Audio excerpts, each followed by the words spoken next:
The Dove Network welcomes you to the following presentation of Double Dropkick Podcast.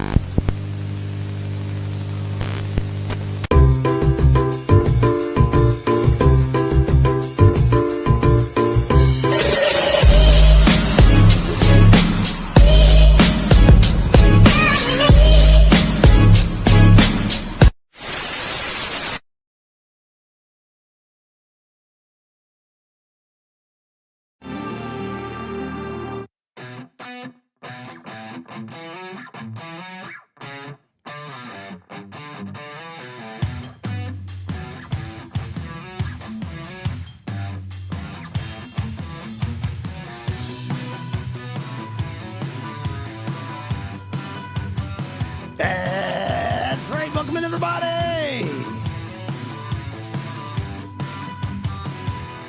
You know what time it is? It is DDK Saturday night, and we are live. Coming to you through the power of your internet. Sorry for the delay. I think I deleted like everything we use for OBS through here on here. So we're having some technical difficulties, but we're so happy that you are live with us tonight through the power of your internet, whether you're watching us live tonight or the many of you that get through your workday watching this program. We're so thankful for you. This is our final week-to-week show. As you know, we're going to every other week. But man, we're so excited to have you tonight. We got a great guest on. We've got the newly crowned SWA Deep South Champion, Hunter Rhodes. Big rascal. Yeah, he's a big boy. We'll find out if he's a rascal or not. And if he sends feet pictures to everybody in his family. Excited to have him on. It's going to be a great night. We got a lot of great stuff for you. We got 10 minutes with who? We've got Figure of the Week, a new segment coming up, Picture of the Week. We'll be talking the Paris and the Clash in the second half hour. So we're so excited that you guys could join us. And it's going to be fun. Then we got some fake news to go over and some controversial Becky Lynch comments to go over. We'll see if you guys think that those are controversial or not. I kind of think it's a little bit of to do about nothing. So we'll see how that goes. But we're excited that each and every one of you are with us tonight. It's going to be a great show. As you all know, I cannot do this alone. My name is KEV Kev.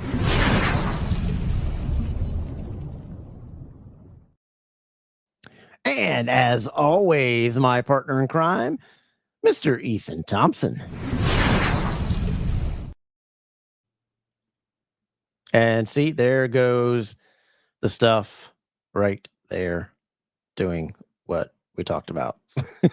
What's up, buddy? What is good on this fine Saturday? That transition's just not working. Audio's going in and out. Your lights are now going in and out. Did you see that? Hold on. We're going out with a bang tonight, bro. Our last week-to-week show going every other week. It's not been a cracking of one. StreamYard. Flip that switch for the audio, the echo. My echo cancellation is on. The one you did for us, because I'm getting it again. Nope, no, now it's gone. I'm telling you, man. Nope. See, I use OBS for StreamYard, and StreamYard last night did an update, and they're like, "We're going to mess with you tonight. We're going to delete all your scenes, all your transitions, all your stuff, because we don't like Hunter Rhodes. He beat the champion that we wanted to stay in check." So, you know, it is what it is. How you doing tonight, man? Man, I'm fantastic, brother. Just fantastic. Great night last night. Good day today. I mean, what happened last night? It's not that kind of show. It's not that kind of show. Is there a show coming that might be like that? There is a show coming that might be like that. We could really dive into the deets. You got broadcast coming, man. Yes, sir. Man, I'm excited. Tell folks about it. I'm excited again. We keep plugging this away, but it's just something that's going to be an everything podcast, man. It's like the old man show back in the day, man. This is where we're talking sports. We're talking, football. We're talking wrestling. We're talking life. We're talking TikToks. If we can talk about it, if you can name it, we're going to talk about it. And it's just going to be something cool, chill out. Just, let your hair down, because, a lot of times guys don't want to say stupid stuff in front of their wives, or, the dad jokes and all that. That's just your safe space for that. Yep. I get that. And, I'm excited to be a part of it and to be your producer in the back and watch you guys mess up like we're doing here today. When StreamYard everything was fine last night. Everything was loaded last night. Then again, I'm like, oh, cool. They did an update. But then they were like, you know what? We're just going to with Kevin today. We're going to destroy all this stuff. Hey, Ethan, how do they find Double Dropkick Podcast? It's simple. Go to Instagram. Check us out on Double Dropkick Podcast, be part of the show that way. Or you can jump on the X platform where Kevin loves and find us at DDK Podcast. Yeah. And finally, you can go to Facebook at Double Dropkick Podcast, send us your pictures. If you got belt bar pictures, you need a belt sold, whatever you want, get us on there. We'll do that. And we also, you just started Double Dropkick on. We just started Double Dropkick on TikTok. So go there, follow, be posting daily uploads and random wrestling things, show clips, and just, that's going to be our DAV Network TikTok. I'm excited about it.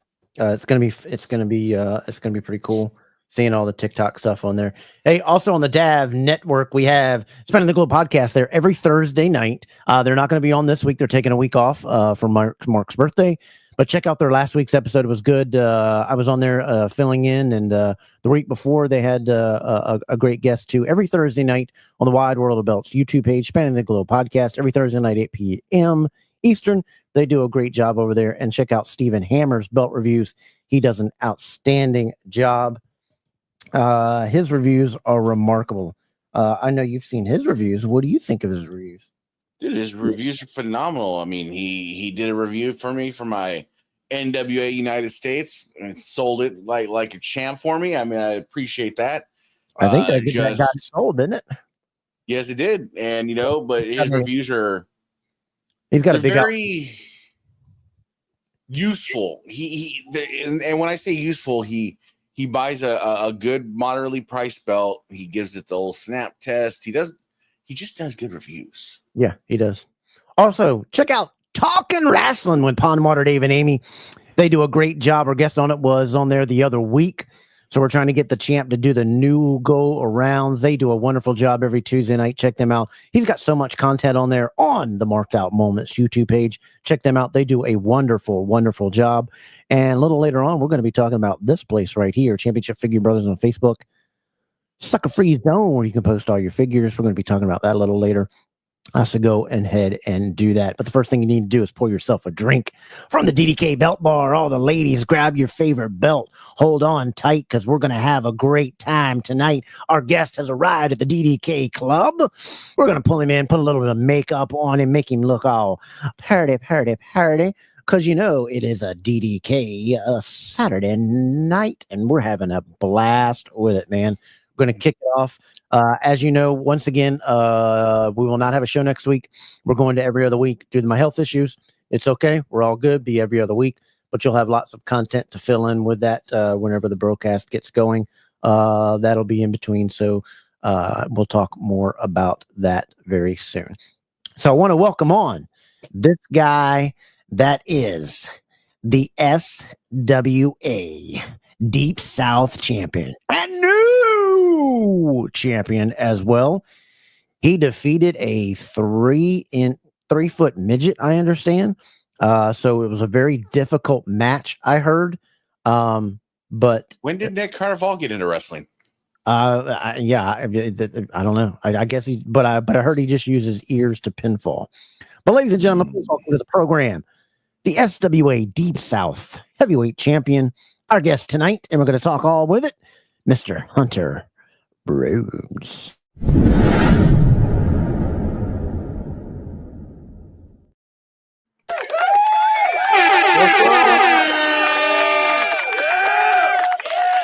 What's up, big rascal? What's going on? So where did the nickname come from, big dog? I'm a big boy, and I like to get rowdy, be a little rascal. So, we just kind of put the two together and decided to stick with it. Yeah, with the kickoff at noon today, we kicked off with a banger. With Texas and Ohio State. You said you had to hit some guys over watching. I think those are going to be two entirely different teams at the end of the year. Absolutely. Archie looked a little. His feet was not calm in that pocket. I think he was nervous. He got going in the third quarter. And I think that one throw late got him when they had a chance to go down there and try to tie it. But you got two good defenses. I think both those teams will be in the playoffs. But what way to kick it off! I was like, this is noon. Yeah, right. I was like, man. But I was like, well, that's good for DDK. It won't be on at like at 8 p.m. or something. This, that, and the other. What do you? You are a. That's not SMU Mustangs. That is. No, this is my high school. Okay. Marshall's High School. I'm a Florida Gator fan, so go. That must be it's a shame to have a last name like Rose and not be a part of the family. Somebody's already on you. Welcome in, Jericho. Right. Commenter on the program.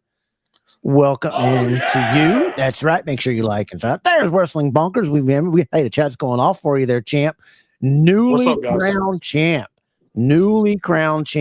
with that belt. Andy Rhodes in the house. Christopher, how's everything going? Hello to Lisa. Everybody just kicking off in the chat. How's it feel to hold a title across? This is your first championship, correct? No, this is for SWA, this is my third, and all of independent wrestling, this is my 6th or 7th. In Walker. So is this how many different titles do they have? This is from what I looked up, this was your biggest title, right?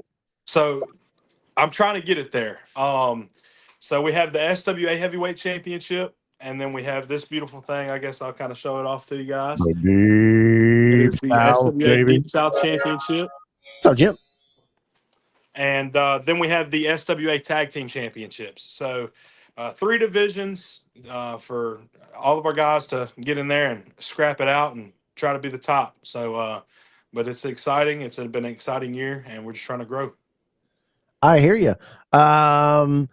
So what led you to get into wrestling? So before we get into your wrestling, right? What era wrestling did you grow up, and who did you like starting out?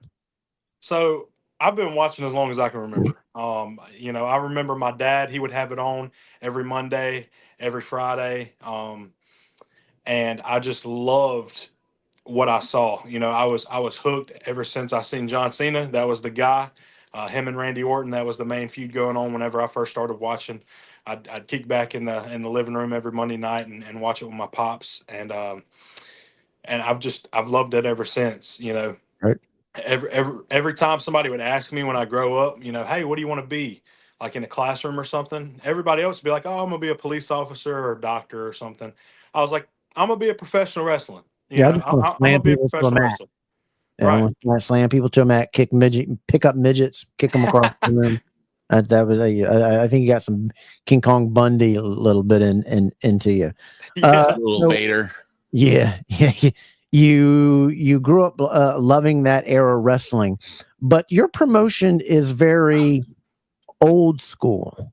Yes, sir. So, or were you somebody that started watching NWA and getting your old school love before you joined this promotion, or had you already had the love of good old school wrestling, not gymnastics every 4 minutes, every 4 seconds, and super kick, 5 flip star, super kick, 5-star flip, bounce off the rope, Hercules, all that kind of stuff. You liked old school wrestling before you joined SWA? So obviously, I grew up watching WWE, and I know this gets shamed on a lot, but me and a bunch of my friends, we would do backyard wrestling. And, you know, that's when around the time AEW first started, we were still doing that. And then we found SWA. We would go to all the shows, and I was like, man, this is awesome. And I didn't like know my history until I was maybe 16. And that's when I really like fell in love with the art that is professional wrestling. And I would do my deep dives, and my all-time favorite is obviously Dusty Rhodes. You know, I mean, he is the greatest, and he paved the way for a big guy like myself. And Right. you know, but and then we found Mr. Steve Starr. He opened up his training facility, and then we got into there, and it was very old school based, and I just fell in love even more. Like, I didn't think I could, but it happened. So That's a pretty cool. You got your love from Dusty Rhodes and got that old school type feel, because your promotion is a lot about the old school type wrestling. And when people say what makes SWA different from other promotions, it's that old school wrestling. Tell folks about what makes SWA so special. So, like you said, we're more old school based. Old school wrestling is a lost art nowadays, I believe, and we focus on the fans. That I believe a lot of promotions don't do that nowadays. We put God first. You know, we're very big on family friendly events. We don't allow any cussing, any obscene gestures. So it's just, we have a great team. We have a great group of people who love professional wrestling and who love SWA, and we're just a well-oiled machine. I believe I think that's what makes us different. So the guy that you fought to win this belt, how did this match started up? They call it Wonder.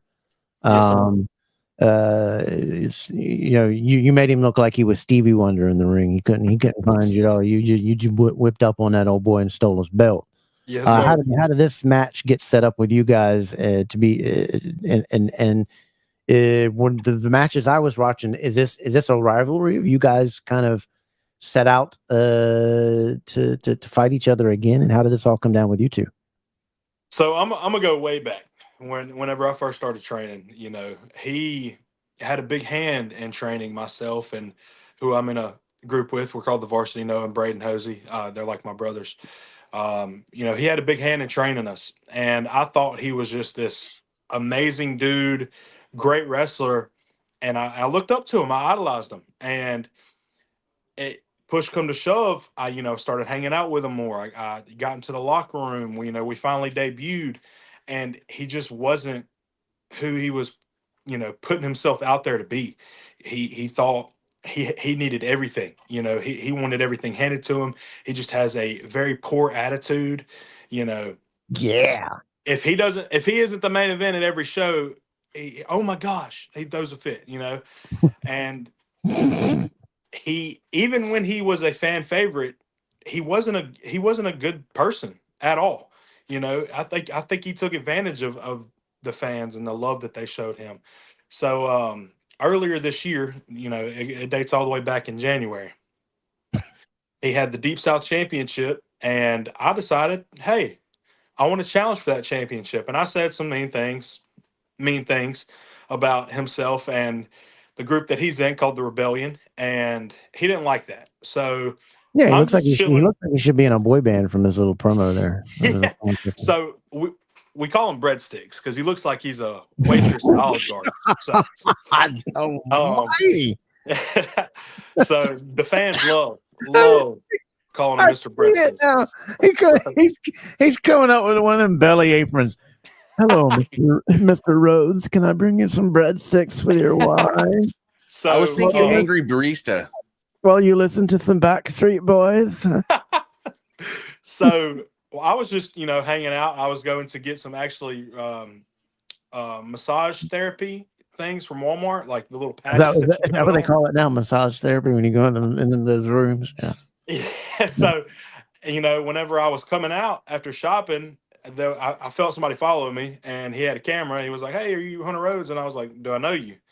And I get jumped from behind by a dude in a mask, but obviously you know who it was watching the video.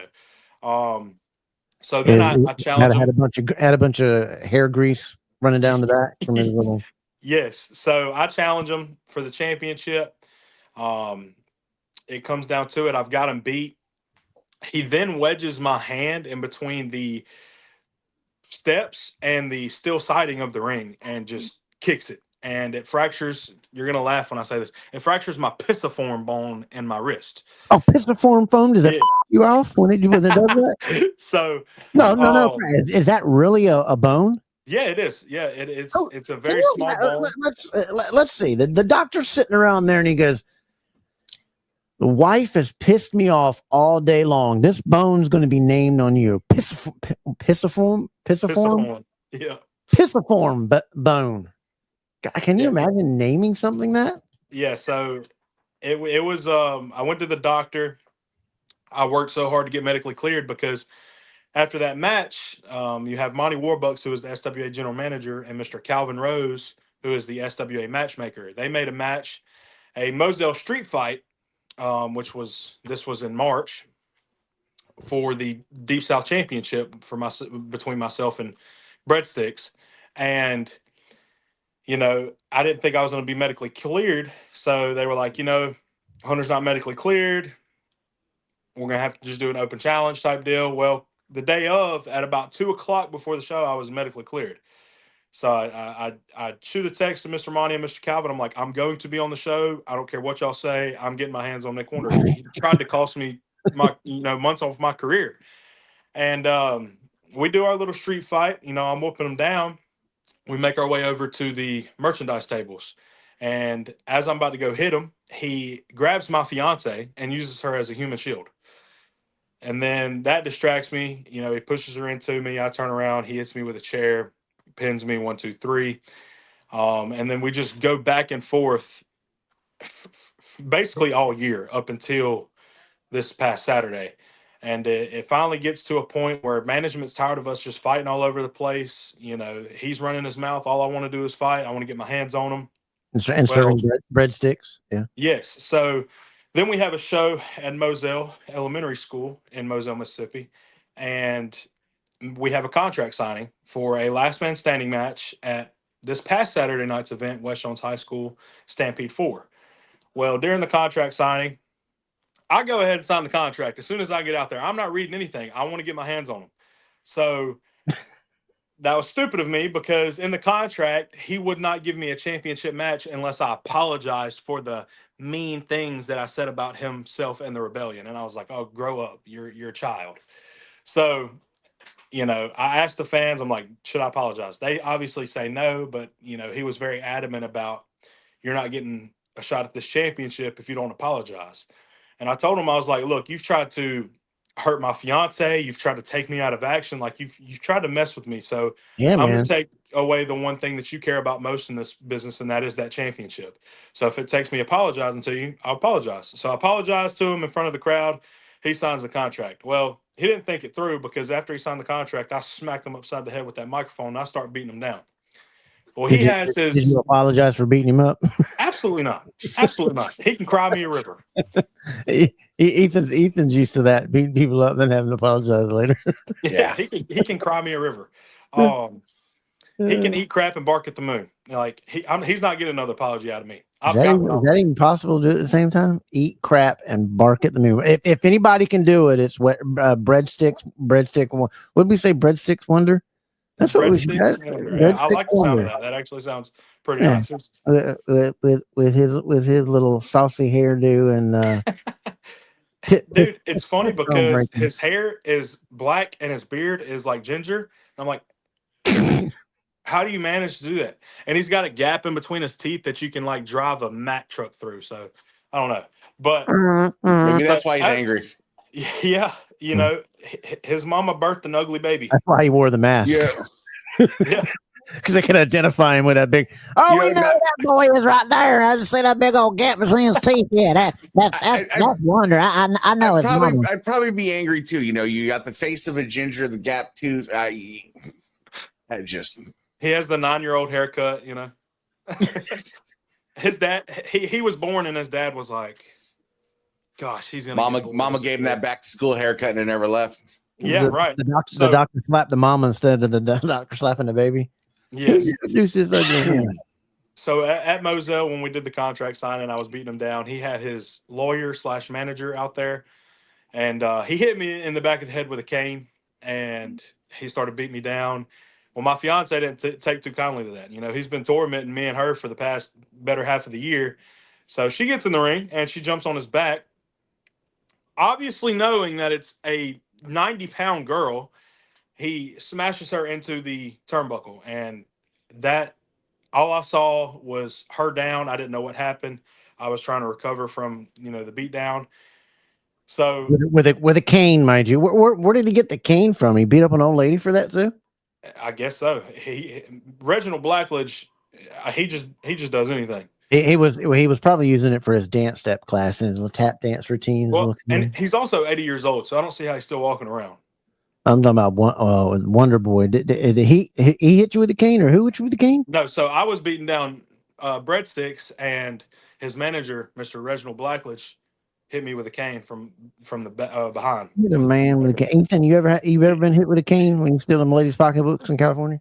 Yeah, no, but I've actually been hit with the cane. It didn't feel good. It didn't. That's still a pocketbook, but I've been hit with cane. It didn't break you didn't break your piss bone, did it? No, it didn't. No, but it broke over my back though. It just pissed you off. Yes, it did. So then we finally get to West Jones, which was this past Saturday, and it was a last man standing match. We threw everything at each other, and he shoved my arm into a chair and was just stomping on it. And my fiance got in the ring again and was like, "Stop," and he grabs her hair and she drops me a chain. I'm not saying we had that plotted because I know Nick would react that way, but she drops me a chain. I grab the chain. He then grabs a roll of pennies from Mr. Reginald Blackledge, who was out there, and we hit each other at the same time. Pennies. Yeah, I think it was 2 rolls actually. He was trying to buy some breadsticks. I guess so. He was trying to buy some garlic butter, I think, for the breadsticks. Oh, yeah! But wait a minute, where were those? Where was he hiding those pennies before he used it? I guess Mr. Reginald Blackledge. Huh? Oh, I mean, he kind of been using it in another place. Possibly. But we hit each other. We both go down. Neither of us respond to the count of 10 by Mr. Dave Miller. And, he makes the decision to get on the house mic and say, the first man to stand up is your champion. Well, everybody gets in the ring. They're trying to help us up. My pops gets in there. He pours some cold water on me. My fiance lays a hefty kiss on me, and ain't nothing like some cold water and a hefty kiss. Oh my! Yeah, there we go. Yeah, so, I think you stood up and saluted everybody after that one. Yeah, so I pop up and I'm crown champion, and Mr. Nick Wonder, old Breadsticks himself, had to get carried out because he couldn't stand on his own 2 feet. Yeah, he was not. And tell people where exactly they can go to watch that match. So I don't believe it is up yet, but we try our best to post weekly on YouTube. I believe there's talks about it possibly going to every Tuesday and Thursday. So we can get caught up on some content because we're like 3 or 4 months behind. But our content is basically just for the people who can't make the shows. They can go back and watch it, or for the people who are far away. But once it's up on YouTube, you can see that. You can follow us there or subscribe to us there at SWA Championship Wrestling, and on Facebook at SWA Promotions. We post daily, and you could just keep up with all the announcements and show details on Facebook. So what I recommend everybody doing is next time Mr. Wonder has are you guys going to have a rematch? So I don't believe we will. Our next show is September 6th at Perry Central High School. It is a one-night tournament to crown the new #1 contender for the SWA Heavyweight Championship. I'm not in it, but Mr. Breadsticks is, and I'm hoping he loses first round because, he don't deserve anything. He needs to retire. He needs to hang him up. Well, I recommend everybody bring some breadsticks in and start throwing them. That's going to be his new. With breadsticks. Yeah, that's going to be his new nickname. Ethan, what you got? You got some? Go ahead, Hunter. funny story at West Jones during the last man standing match. I look over, and in the front row, a little kid has a bag of breadsticks that he brought me. So I grab the breadsticks and I pour them on him, and I use them as a weapon. So it was awesome. Maybe to break his fist bone. Yeah, I think everybody needs to bring some breadsticks and bring some hair gel, because that's certainly and I'm pretty sure he has some right there, some duct tape holding that. I got the perfect vision. If you guys have another match and you win, and it's the walk-off match, you do the pin where you just put your foot on his chest, and as the refs count 1, 2, 3, you just hawking the breadstick, just hawking and just chuck it on him. Yeah, I like that idea. And it. Dude, I don't know if it's just me, but when I'm looking at Hunter, I see like Kevin Rhodes and Vader had a baby. Yeah. Boom. That's. I just. He does look like Vader. I said that to. I just picture moonsault off the top rope, and it's just like, just. I don't know if I'm gonna do a moonsault off top rope anytime soon. There's those outlier big men, the high flyers, but us like to keep our feet on the ground. Right. Tell folks what your finisher is. So I use the pop-up powerbomb and the crossroads. So there's where it there's where that little bit of Vader comes into with a powerbomb kind of move. Did you ever? Are you familiar with Vader? Oh yeah. Oh, okay. I know you're a youngster, so Vader's a old school guy, but man, he was just he was probably the best big man. Absolutely. That I can ever think of. Is just look. That's Kevin Rhodes. That's Kevin Rhodes in that picture. Yeah, look. But who's that? And remind everybody who's that. That's your wrestling. Yes, that is myself wrestling against Mr. Nick Wonder. I believe that is when we were at Sharon, Mississippi, the first time I challenged him for this championship. That face is pretty interesting. Oh gosh, yeah, that face looks like gold dust snuck up behind him. I know. I think those pennies that he was carrying somewhere else just went into the wrong end. I think he just realized, oh God, the pen is wrong end. Yeah, that was the first time that y'all had fought, right? And you can see you're getting over your injury there. Yeah, I'm not wearing it right now, but I wore a wrist brace from January up until now. I'm still trying to recover from that. Does anybody notice that fist getting ready to pop up right there? Yeah, it is. I believe he had me in some kind of hold. I can't make out what it is. This picture, next time you make fun of him, you got to have your the SWA staff put that on there when you're going at him next time. I'm gonna get a cutout head of that face. Looks like he's singing Backstreet Boys to you right there. He definitely in this picture here skips leg day, or he definitely gets in a tanning booth and puts a blanket over his bottom half while he tans the top half. It looks like. Guess it gets cold in the tanning booth. Ethan, what you got for him? Well, he's part ginger, so the alabaster skin just comes natural. So you gotta understand that, Kev. I mean, it's he looks like a jar of mayonnaise. He does, right? I could make fun of him all night. I love this. So tell us where you came up with the design of your name and the trunks. So that's a big deal coming through, people's outfits, your attire, because you do got the Kevin Rhodes vibes too. So coming up, during training, I got a lot of like, hey, you look like Dusty Rhodes. Like all the old school guys that trained me were like, you look like Dusty. Well, one night we were at the training facility and Mr. Steve was like, hey, I want you to try the elbow drop. I just want to see what it looks like from you. And I did it, and I guess it looked good. And he was like, that needs to be your finisher. You need to make that your finisher. Nobody's kicking out of that. You weigh 275 pounds. You're coming down over the top of their chest. There's no way anybody's kicking out of that. I was like, okay.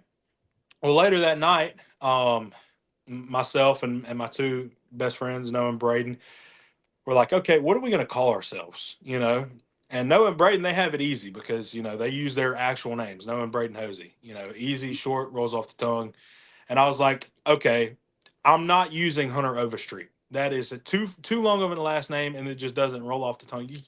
Fans can't be Hunter Overstreet. I guess they could. That actually sounds pretty decent. But No, I think because you can.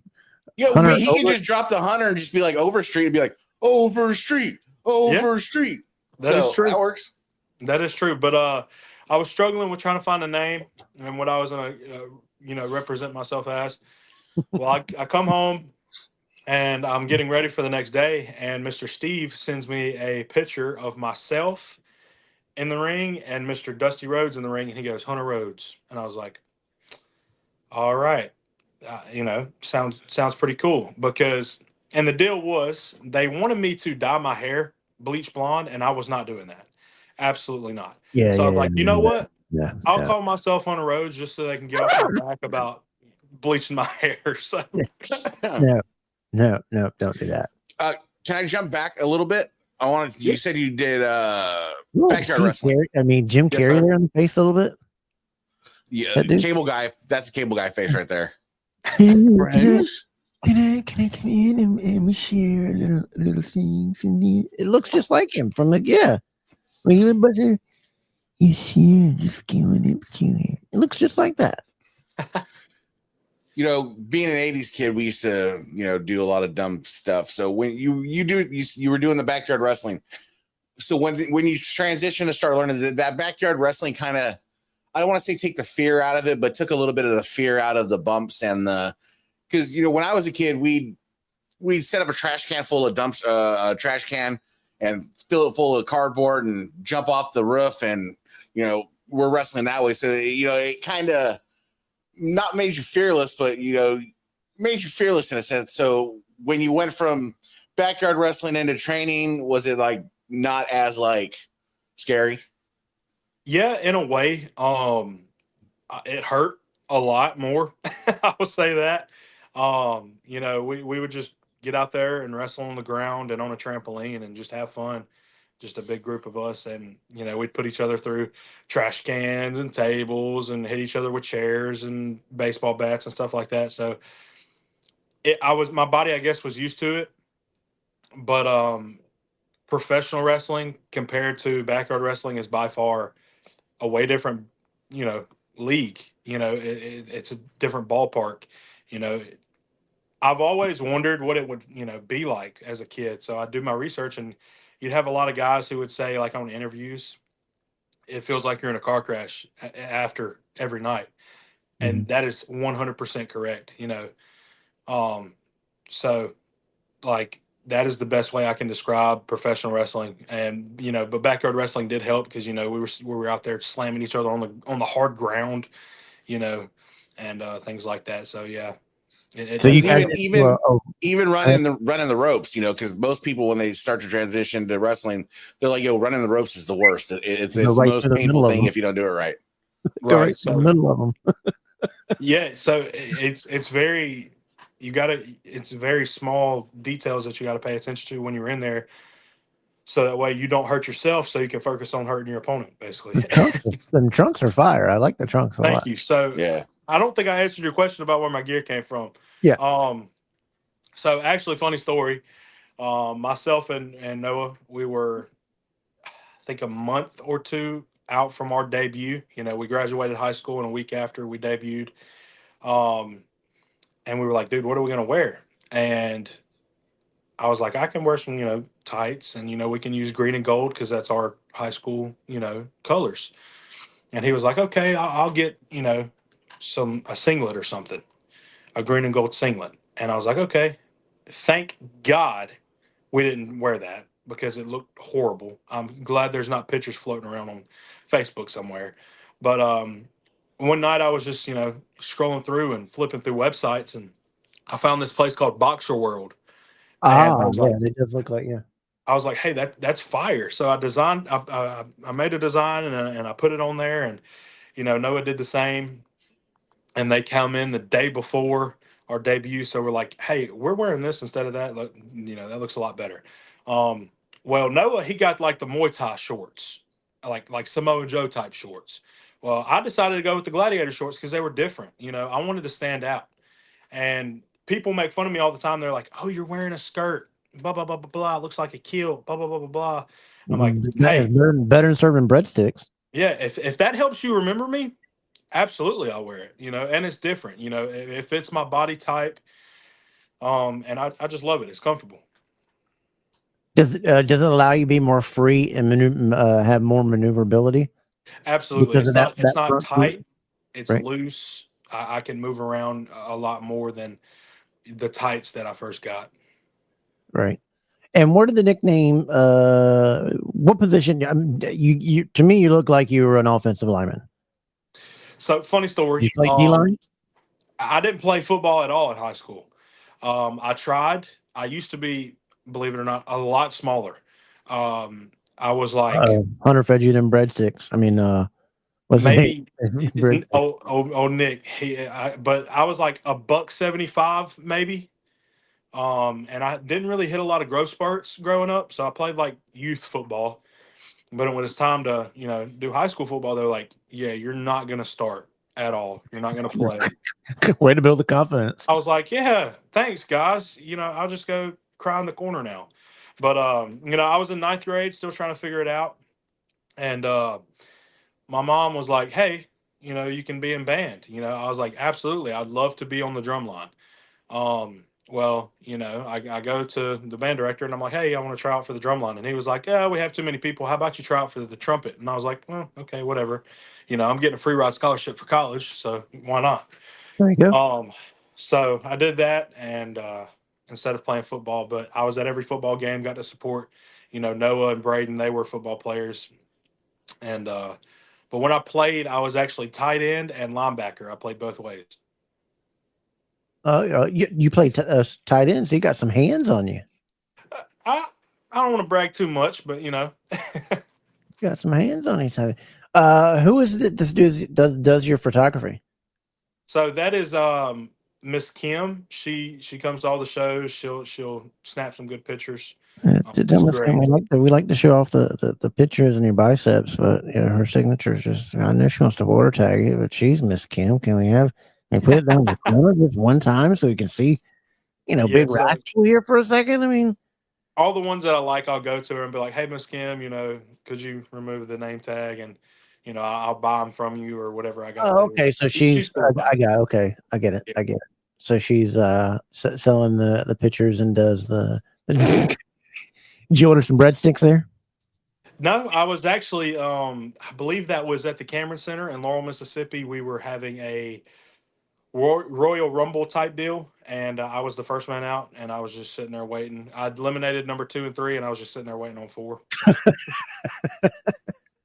Yeah, Ethan. I just read O'Keefe's comment and I just kept thinking about being unpenetratable. Yeah, that was inside joke. Yeah. So you with this championship reign now, what's been your longest championship reign? With what title did you hold that the longest? With this, So, is this the only promotion you've been with, or no, sir. So we're independent. We home promotion is SWA. My parents own it. It's gone through 3 different owners. So my Mhm. parents are the third and final owners. It was home to a lot of guys, and the guy before him was like, "Hey, if y'all don't buy it, I'm gonna shut it down." And we were like, Wow. "Yeah, please don't do that." So my mom and dad bought it, and it's been thriving. But we wrestle for a promotion called Battle Zone Championship Wrestling, um, and we wrestle for another promotion in Mississippi called Lost Art of Wrestling. And those 2 promotions are great as well. I believe we're the top 3 promotions in Mississippi. We've wrestled in Tennessee, we've wrestled in Florida, we've wrestled in Alabama. So we've kind of been all over the place, but we've kind of slowed down. I really just want to focus on SWA and Battle Zone and Lost Art. Those are my main 3 I want to focus on. And obviously, I had the dreams of wanting to make it big. If the opportunity presents itself, cool, I'll take it. But I'm not going to sit here and push for it. I'm gonna just be the best I can be now and where I'm at. Because I have other dreams and aspirations. Like I want to own my own fitness gym. one day I want to own my own business kind of thing. So that's been my main focus here lately. So on the dream thing, I'm gonna throw a hypothetical at you. You get one dream match. You get one dream match. Any wrestler ever. Your choice. This is your crown jewel. Who's that wrestler that you'd love to have that match with? Absolutely 100% Dusty Rhodes. No brainer. No brainer. Now, if I can cheat a little bit, I would love to step in the ring with Triple H. He has such a great mind for this business, and I'd love to step in the ring with somebody like him. Yeah. And what would be the outcome of the match if y'all are wrestling and let's say you're given the W, and you said okay kid, you're calling the shots here. How are you going to end it? In the most respectful way that I can to those two legends, Screw that. Take his skull and slam it right over his head and pin him. I'm about my legacy. Take some of me. Just get the W over those two guys. From the whole promotion. Here you go. So how would it end? The legacy of the title's up for grabs, so you got to end it. So you got to end it. You got to do something to him. What are you going to do to him? I'm probably going to hit Dusty with an old elbow drop. Okay. Probably 2 or 3. Make sure he stays down. All right. Little common man on there.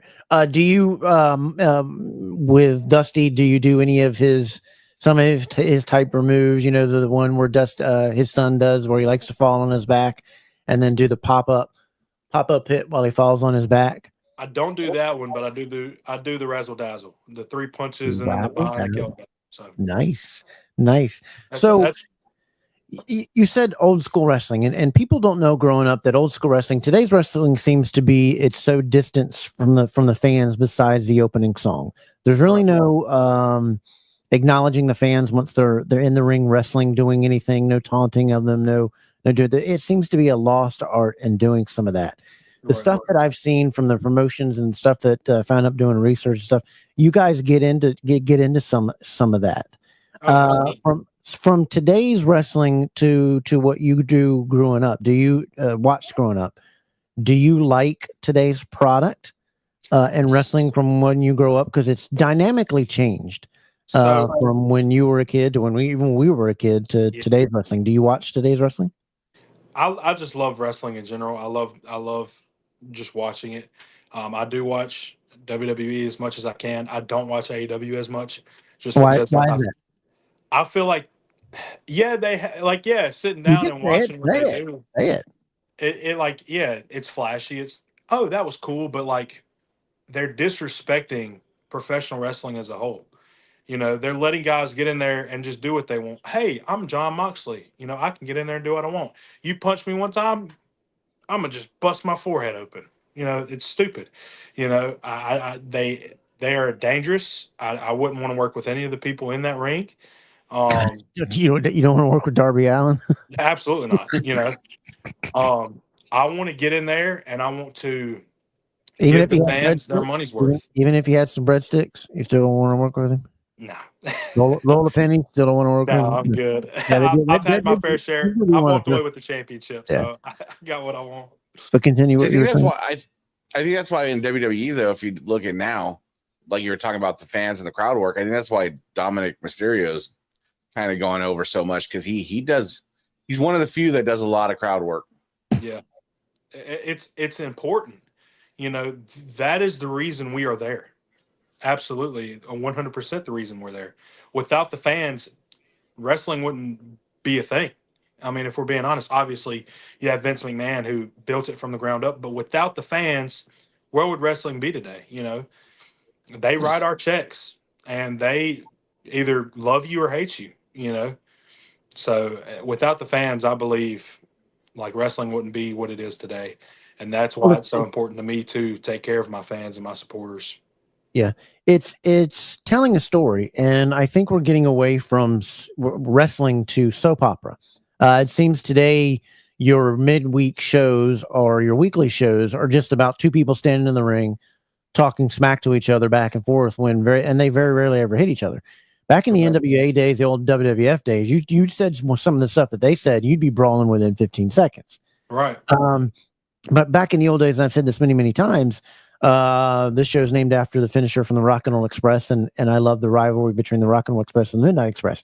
Oh, absolutely. You'd have a build up to the match. It wouldn't start out with 12 super kicks or gymnastics right away. I mean, you'd have the heels and the baby faces going at it. The baby faces would automatically start to get punched and get beat and whatever, and he'd roll right out.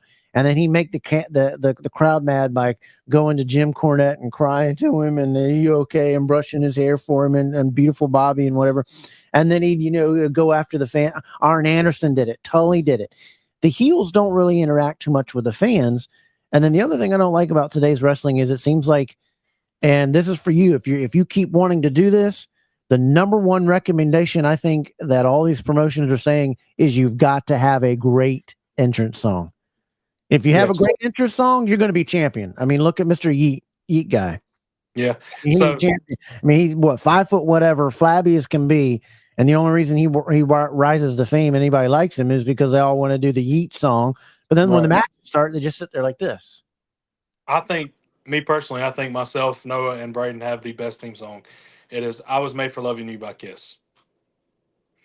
Oh, there you go. There you go. Mean, it gets the fans moving. It makes them feel a certain type of way, and it gets me hyped up. I'm ready to go. Like, I feel like I could run through a brick wall. Somebody asked here, what is your Mount Rushmore of wrestlers? So if you had 4 wrestlers on there throughout the history of wrestling, it's just yours. Okay, I was going to ask your personal opinion, Mount Rushmore, because everybody's got a different one. So I'm going to go with a couple. Yeah, we did this the other night. I had Hogan, Stone Cold, Steve Austin on there. I had Undertaker and Ric Flair. Ethan, what was on your Mount Rushmore the other night of all time? I had Hogan, Austin, Rock, and Undertaker. There you go. And what would Big Rascals be? So obviously you can't have, with my generation, you can't have a Mount Rushmore and not have John Cena on there. He was a pioneer for the generation I grew up in. So my Mount Rushmore would be John Cena, Shawn Michaels, Dusty Rhodes, and Triple H. Oh wow, throwing Triple H on there, even though you pinned him and took away his title, and you're going to put him on there. It would be between Triple H or Randy Orton. Those two are just incredible. Do you have any aspirations to keep growing in wrestling, or do you like doing this as a side thing right now? And you said you wanted to be a business owner. So obviously, I'm going to keep doing this till the wheels fall off. I want to build this championship up with prestige and honor as much as I can. I want SWA to be as big as it can possibly be. Like, I would love for us to one day, be up there with WWE, kind of thing. We're live televised every week, and we're having these big shows. I want to make it grow as big as it can. That I wouldn't say I necessarily don't care about growing. I necessarily, obviously you have the dream of wanting to get signed, but it's not going to be a pursuit. My pursuit and my goal in wrestling is to grow my legacy as big as I can get it, and SWA as a whole.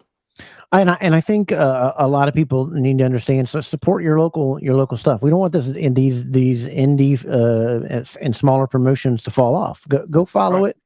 These are the guys that these big corporations are out there looking for.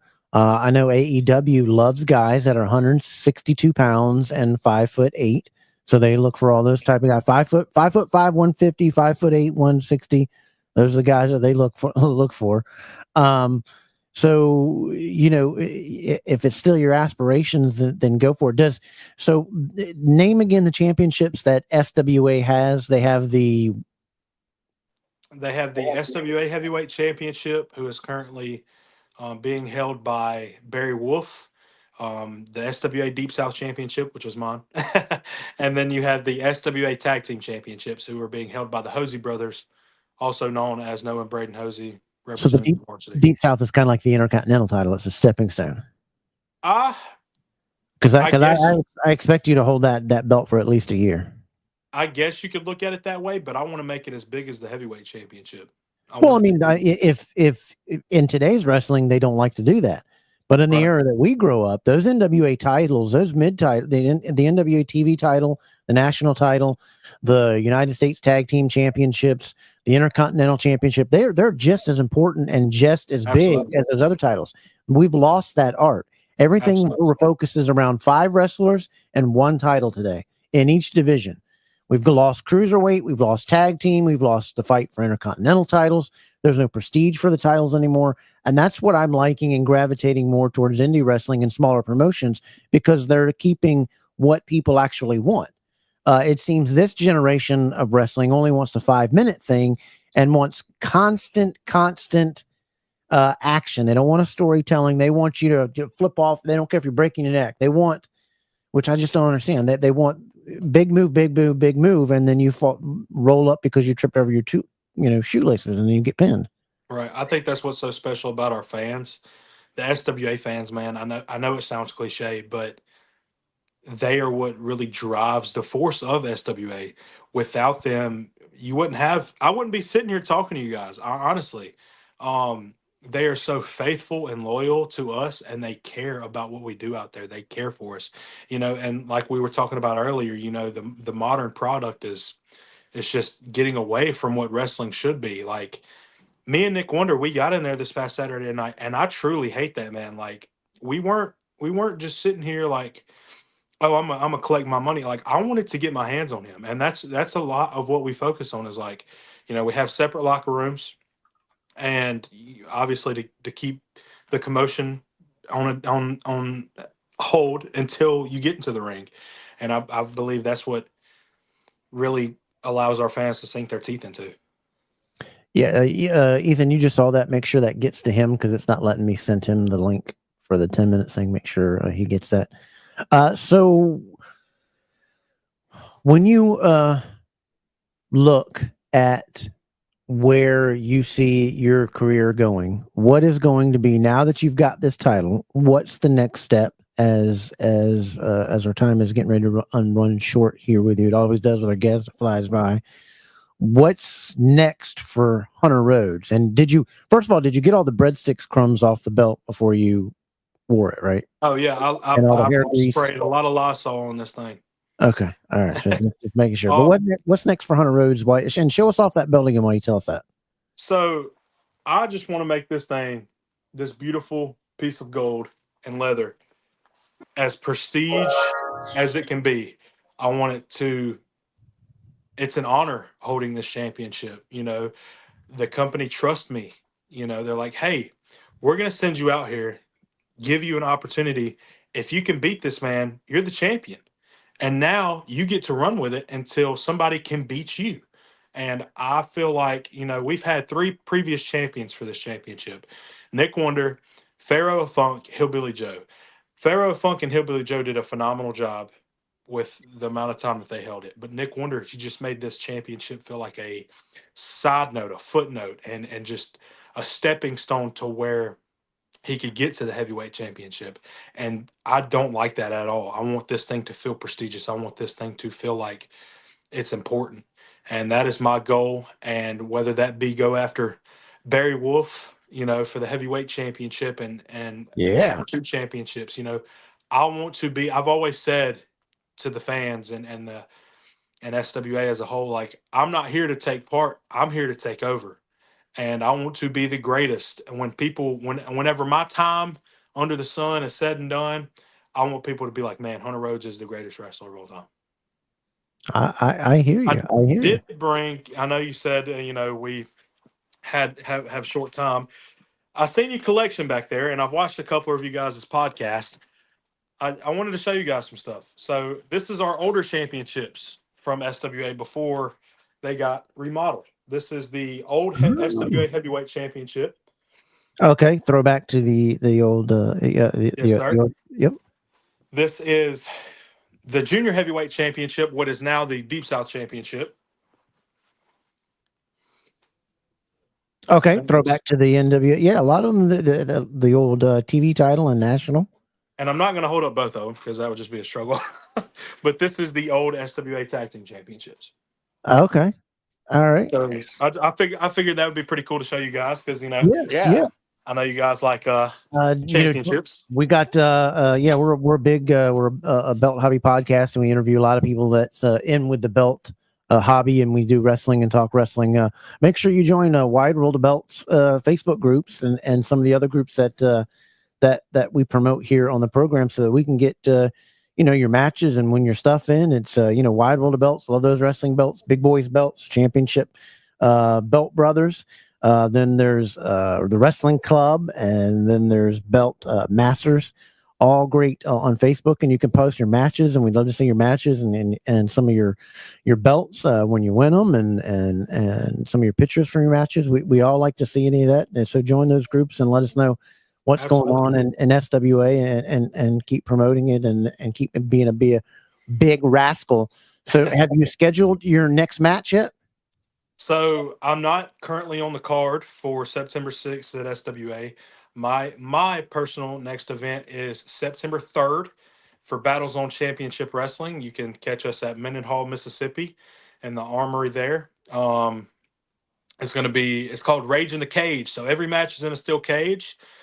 I will be facing Mr. Samson Richards in a steel cage match. So that should be fun. But the next SWA event after that, I don't remember the date, but it will be in Myrick, Mississippi. I would like to make an open challenge. Whoever wants a shot at this championship, let's do it. Ooh, I think we can get Mendoza in the ring against you, or right. Yeah, throw him in there for you.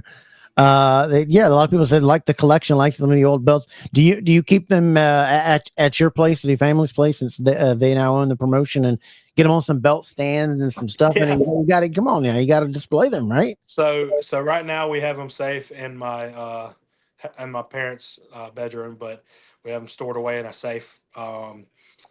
But I would like to hang them up. Whenever I own my own fitness gym, I'd like to display them on the wall. I'm very big. Fitness gym. You guys, you big goals. That's the business you want to run. Yes, sir. All right. Well, I hope that all works out for you. I hope Mr. Breadsticks has no more canes and no more pennies for you. Hopefully, he'll just stick to buying hair gel, and hopefully, he visits the dentist soon, very, very, very, very quickly, and gets that. But if not, maybe Ethan can get have one of the 18-wheelers from his job go park between his teeth, and that'll keep him busy for a little bit. Make sure it's like white, so that way it kind of blends in. And we'll get him a tan too. They don't. Those teeth didn't even there. They didn't look white. I think they need to be yellower than ropes. His teeth. I mean, he's got some work to do, man. How'd that dude become? We know how he became the champion, hitting everybody with breadsticks and pennies. Yeah. But, Hunter, man, we appreciated you coming on the program. It was short notice. We wanted to change some things. I like that you were old school. I like the promotion. I liked your attitude. I liked your stuff that you're doing in the ring, and especially the old school stuff, because I'm just a big old school guy. Growing up in the early 80s, the NWA, the Jim Cornette's, Rock and Roll Express, Magnum TAs, all those guys just were people that I grew up on loving, and seeing you talk about it and seeing your promotion, being to that and being about the fans is pretty cool. Ethan, you got anything for him before we let him go? No, just to appreciate you coming on, man, and thank you for showing the collection. Good luck. Be safe. Thank you, guys. Before I go, one last thing. Go follow SWA Promotions on Facebook to keep up with us if you want to support us. SWA Championship Wrestling on Facebook. My socials are Hunter Rhodes on Facebook, Hunter.Rhodes Wrestling on Instagram. I currently don't have a YouTube, but I'll get it up and I'll post it on there. But thank you guys so much for letting me come on here. Kev, Ethan, thank you guys. Yeah, get your matches up there. We want to see them, man. We want to find out, and see this match so I can make fun of this guy. And I've already got his socials, so I've already sent some pictures of some breadsticks already his way on his page. He might not like that, but I don't care. Awesome.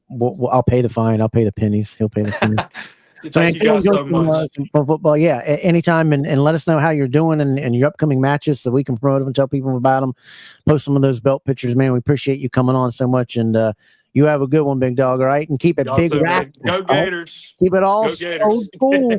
Old school, ladies and gentlemen, the SWA Deep South champion, Mr. Hunter Rhodes. Take care, buddy. We appreciate it. Thank you, guys. Y'all have a good one. You too, buddy. How cool was that? Swell, nice dude, man. Just, old school. You can tell he's old school, and it's just cool thing to talk to. Like to see the fellow big guys, get a little love. Yeah, it was pretty cool, pretty interesting. Did you send that link out? I did. It's not seen yet. Not yet. Oh boy. Anyway, then we're going to be talking about right here real quick. Becky Lynch made some comments before we get into some other things, and I wanted to bring my other guest on as we do this as we head into our second hour. Where we're going to talk some Becky Lynch comments. But you guys, that you are watching Double Drop Kick on a Saturday night. It's more than a show, it's a battle cry for the fans who cheer and the ones who fly. Lace up, tune in, now let's ignite. It's Saturday night, the Double Drop Kick night.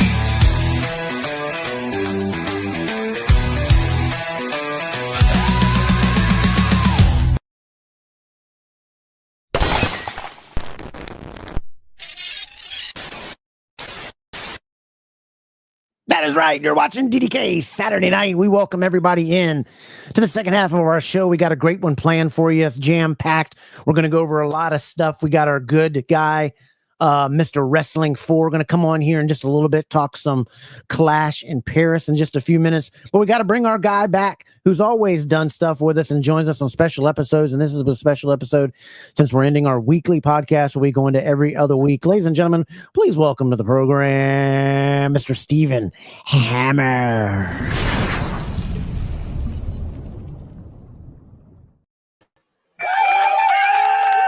What's up, buddy? Look at that. You use the mic stand for the belt, holding the belt up today. Right. Huh?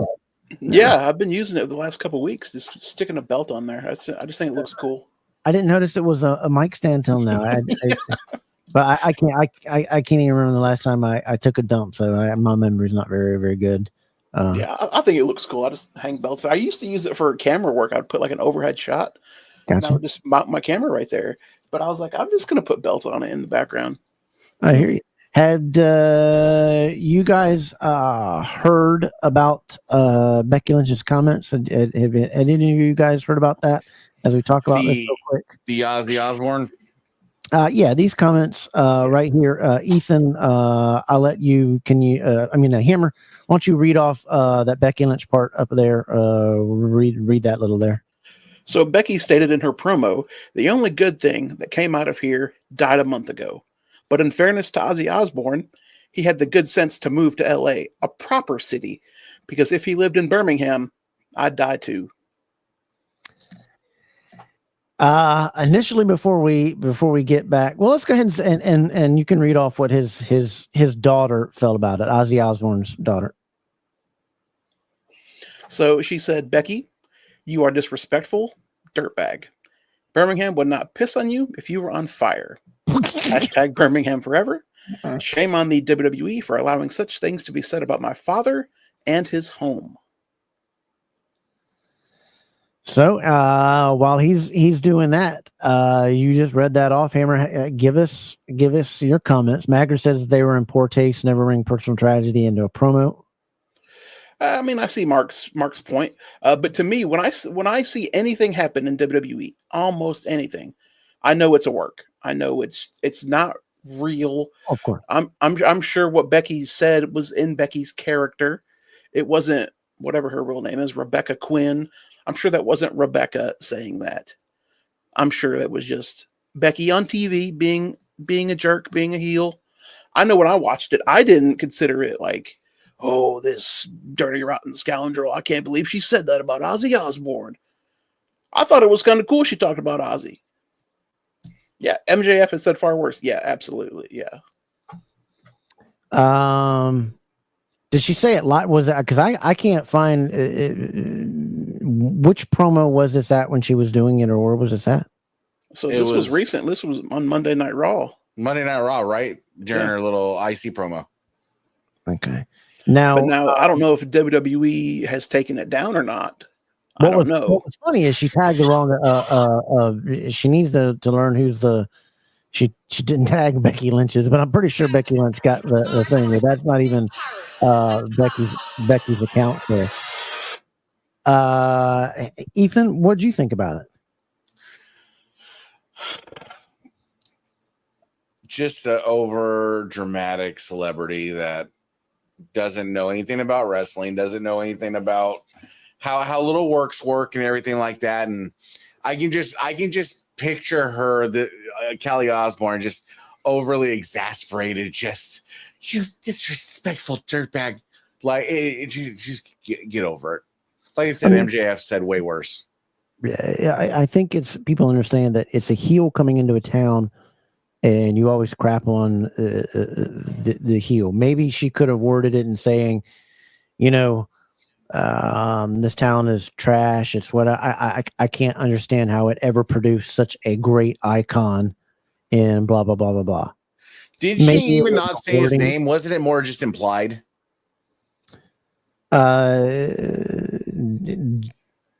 I have the clip right here. I don't because it'll get hit. It hits everything that we do. Well, yeah, we all know it's a work. It's what they do when they come out. Do says what she says was fine. I don't see anything wrong with it. I think she was still grieving her father's loss, heard her father's name, and it rubbed her wrong way. She probably is not into wrestling and knows what the work is, that you come in and you disrespect the town, this, that, and the other. Kelly Osbourne said worse on The View than Becky Lynch has ever said on TV. You want to talk about somebody who's changed drastically? She looks nothing like she did when she was growing up, or even 5 or 10 years. I thought they had the wrong pitch on her own. That's plastic surgery, bro. I was like, wait a minute, who is that? You remember her Mexican cleaning toilets comment, right? No, I don't, but you can enlighten us. Yep. Dear, when Donald Trump was running for president, she's like, if he deports all the Mexicans, who's going to clean the toilets? His toilets. Oh, crap. And then the whole panel just stopped and was like, she backwalked it. She backwalked it. Well, she's like, I didn't mean it just like that. Well, I hope Becky just maybe, or WWE reaches out and says, this is just a work. We always work that way. It wasn't meant.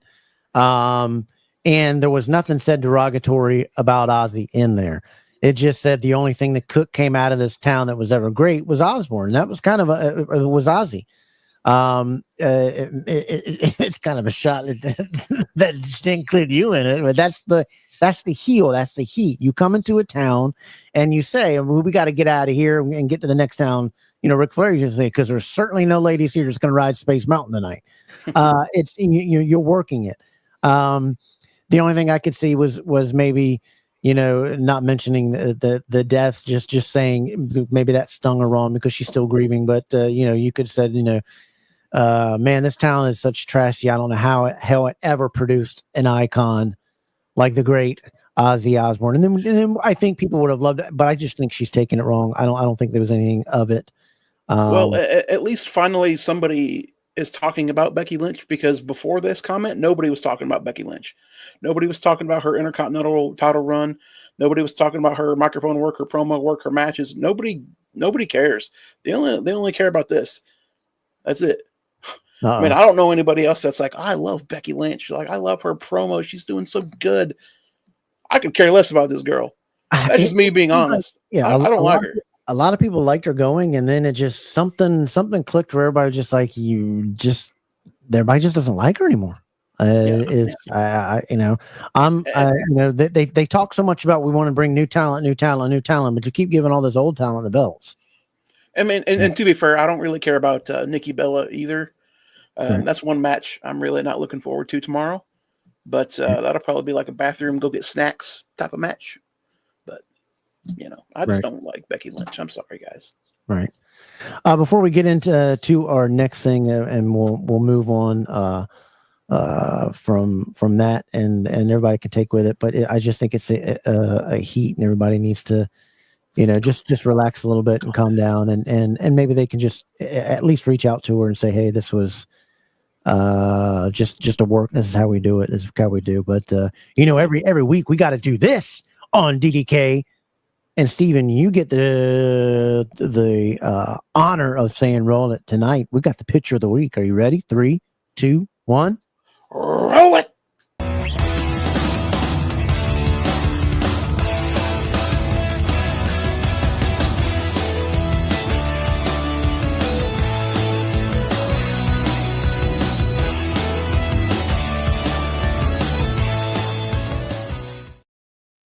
This week's picture of the week comes to you from Breadsticks himself. Go get you some breadsticks at Olive Garden. Picture of the week this week comes to us from Big Old Drew. Boyer. Look at that picture.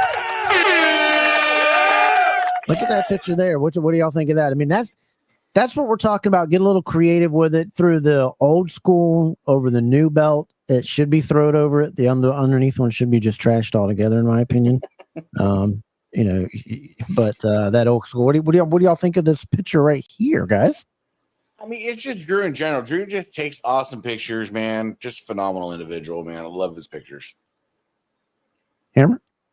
A beautiful belt. I love that it's a WWF Winged Eagle. Yep. It's beautiful. All gold version, my favorite. Yes, sound effects. Yeah, Beautiful. it was a really cool picture. And congratulations, Drew, for picture of the week. If you want your picture of the week shown on here, all you got to do is post them in Wide World of Belts, or hit me up on X and post them over on Double Drop Kick Podcast on X. It's actually DDK Podcast on X. You can post them over there, but Wide World of Belts is where I choose them from. But just what another fabulous picture, Drew. Congratulations on that. And we really appreciate that picture because it was awesome. It looked glorious. We have had a lot of figure guys on the show, and we've always talked about how cool figures are, right? So I was like, man, we've had figure photographers on and I was like, figures are a big part and they go hand in hand with wrestling belts. So I was like, you know what? New segment time. Right, Ethan? So let's debut it. Let's debut this brand new segment, Figure of the Week.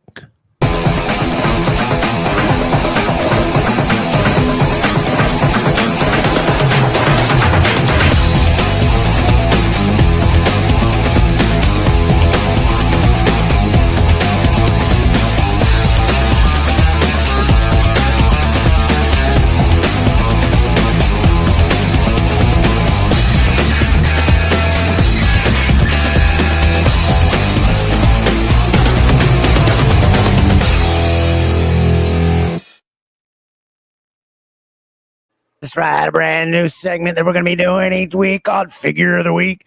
Every other week here on Double Drop Kick Podcast, and the inaugural winner, Mr. Leonard Johnson, with the figure picture of the week. Look at that right there. That is a classic. I have that set, but I'm sorry, I opened mine. I can't stand keeping them in boxes. I got a problem. But you had to start out with Bobby and Stan. My favorite iteration of the Midnight Express. I know Hammer loved that. Great picture here. Got the great background too with all the other figures. He posts a lot in a great group where we will be choosing each and every week. We'll choose a figure picture from this group right here. It's one that you guys got to go join. Championship Figure Brothers. It's run by the guys over at Championship Belt Brothers. And it's a sucker free zone. Means you can post your picture up there. Nobody's going to harp on it.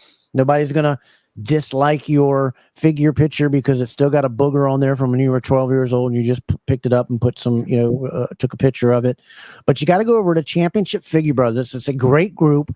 Get over there, join it, and join them pictures, post up them pictures, and you might see your picture become figure of the week right here on Double Dropkick Podcast. And congratulations to Leonard Johnson. That is an absolutely beautiful picture, beautiful set of figures. I like it.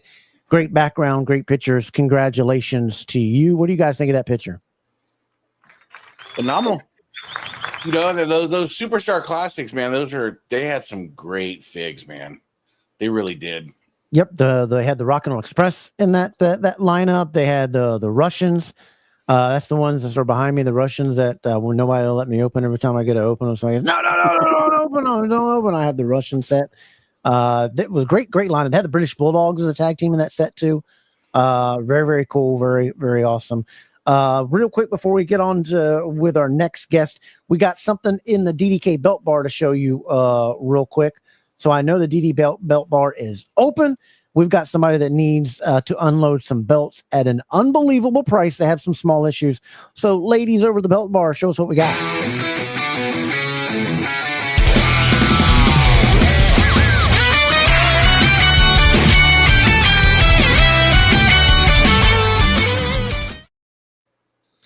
Over at the DDK belt bar for sale. It's from Tyler Dove.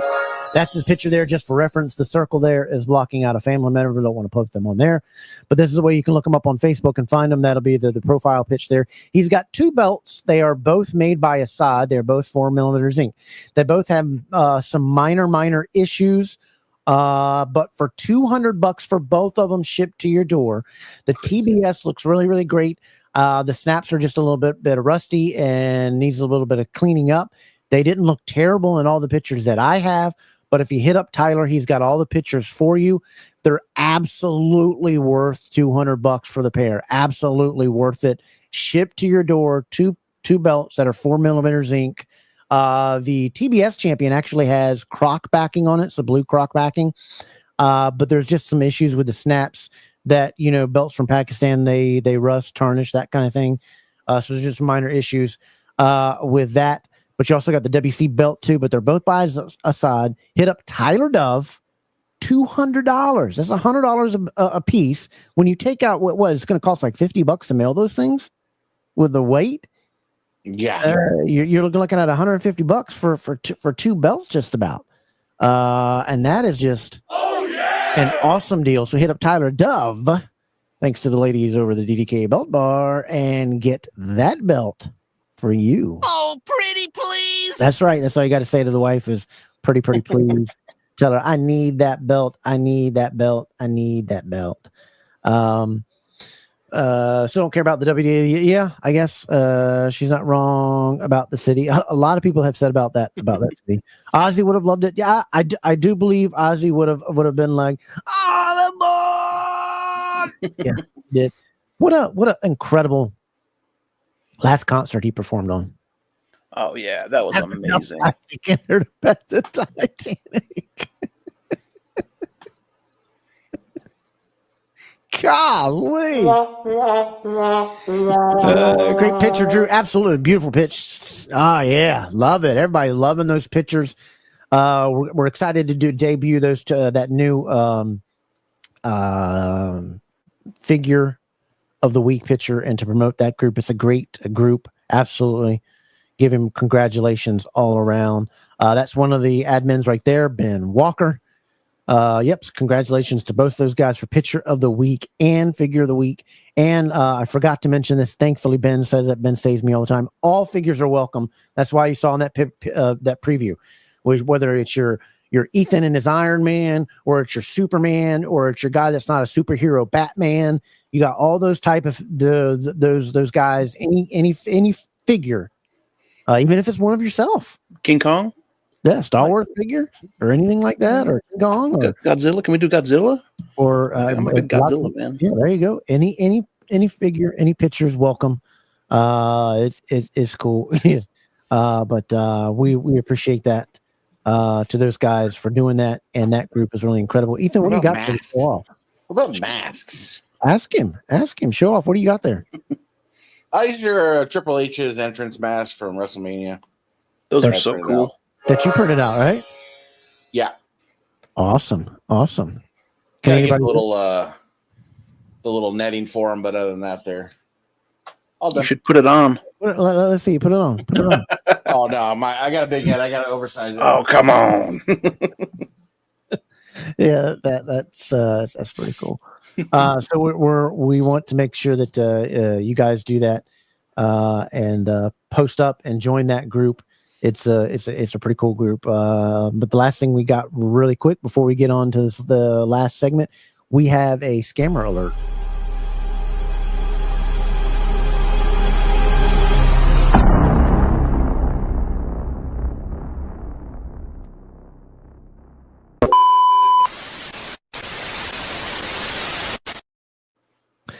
This guy right here, we had Mike Gambino, the Belt Gambino, on, and we've interviewed him many times. I've seen now 3 fake accounts with his stuff on it. So report it to the right profile of who it belongs to. There you can see his Facebook profile. He does go by Mike, but there's his Facebook profile there where you can follow him over there. Great guy with belt stuff. We've had him on here before. Ethan, you guys got along great too. It was just a great interview. Well, he was going to be on a couple of weeks ago, but he just is celebrating the birth of his new child. So congratulations to him on that. But that is a fake account there. It tried to join a group that Mike was already in. But also go join him over there on Instagram. But be aware of this account. It's made for a reason to do some sneaky stuff. Watch out for it. And I've always said, you click those 3 dots and you type it in your not your search bar, but your address tab bar. And when you paste it in there, the last you'll find out who that account is registered all the way to the end. I couldn't even pronounce the name it was in. And then you can also go on these accounts when you don't think it's them and look who likes it, who's commenting.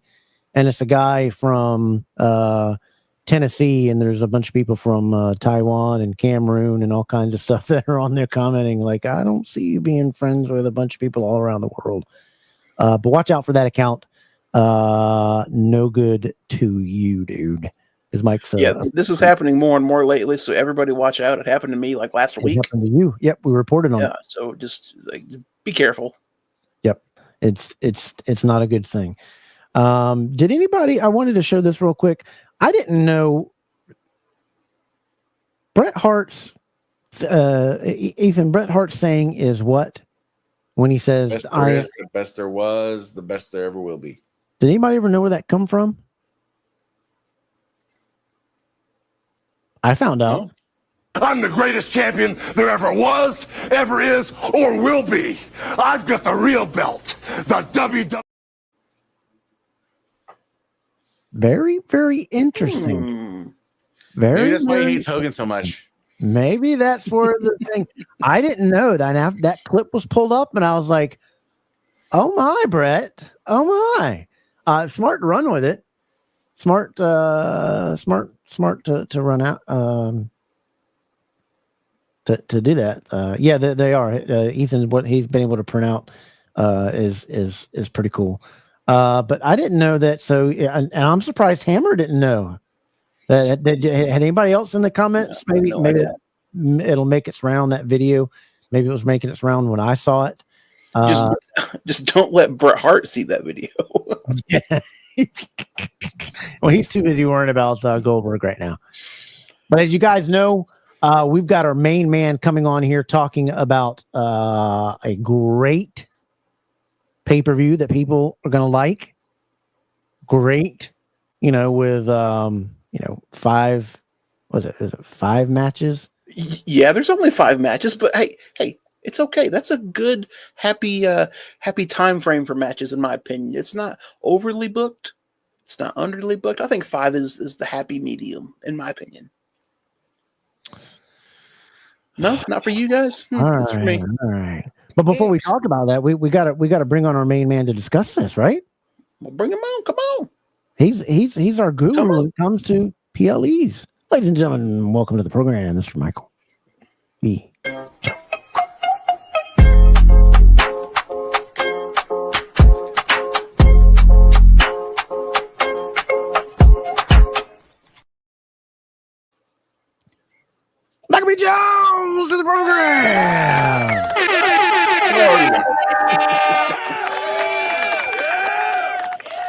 What's up, buddy? How you doing, man? Very well. How about yourself? I can't complain. I'm excited to talk with you. I'm gonna get this pulled up, but tell us how things have been going with you, man. How's life? How's everything treating you? Well, Is he fading out there, or is He that froze. Nope. There he goes. there we go? Pay your internet bill, Mr. Wrestling.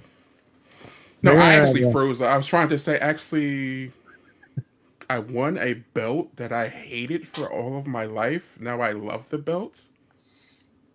What? Let's see it. It didn't come yet. It's just coming. As soon as it comes, I will definitely bring it on the show. But Well, he doesn't have a belt right now, but what he does have is something very interesting. The Shulafala. Yes, sir. Yeah, The tribal thief. That's where I am the tribal thief. That's where the beat came from. And Michael B. Jones, he still off that guy's face mask right I'd there. have to do that with my Crocs because I'm a Croc guy. I love my Crocs. I became a Croc guy too, so don't. Yes. We're there. They're comfortable. They're so it's great. comfort. They're it's so comfortable. great. I spend all weekend in steel toes, so these you toes need that. just stay in Crocs. Yeah, you need that. Well, as you know, we've got a PL. I keep calling them pay-per-view, and people all the time. There will always be pay-per-views. It's the PLE. Hey, they're going to ESPN for the next one, so technically it's a pay-per-view since the price jumped. No, that's true. Yeah. So that's what we're getting ready to talk about right now. We're going to talk about the pay-per-view that is coming this week, the Clash in Paris, Mm-hmm. and your overall thoughts as we'll go with the first match here. I'm going to let Mr. Wrestling start into it. I'm kind of not excited too much for this match. Sheamus, Rusev.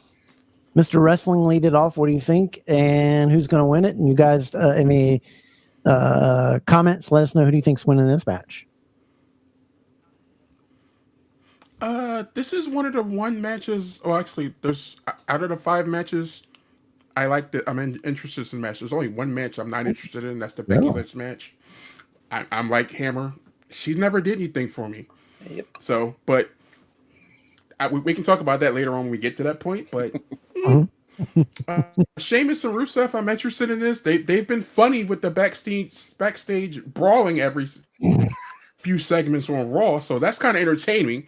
It's almost like the 90s era, like the Attitude Era, where somebody was always brawling in the background. I like the fact that you actually have to pay attention to what's going on behind the interviews. So it's kind of interesting to keep people entertained that way. For this match, personally, I think Rusev needs to win. He's really getting beat up since he's been back, and a win over Sheamus would do great for him. I kind of want them both. I kind of wanted to go longer, and I hope this doesn't turn this into a tag team. I don't need Bar 2.0, but whatever. I hear you. So you're picking Rusev? Yes. Rusev. Hammer? What you got on this one? And who's winning? All right, here we go. Y'all ain't gonna like what I'm about to say, but you're gonna have to just listen to it, okay? This match is gonna be good. It's gonna be a banger, okay?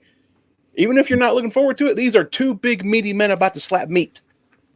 This is what they are calling a Donnybrook match. So it's anything goes, no disqualifications. They're just gonna beat the tar out of each other. Sheamus, tough. Rusev, tough. But in my opinion, Rusev has got to win this match.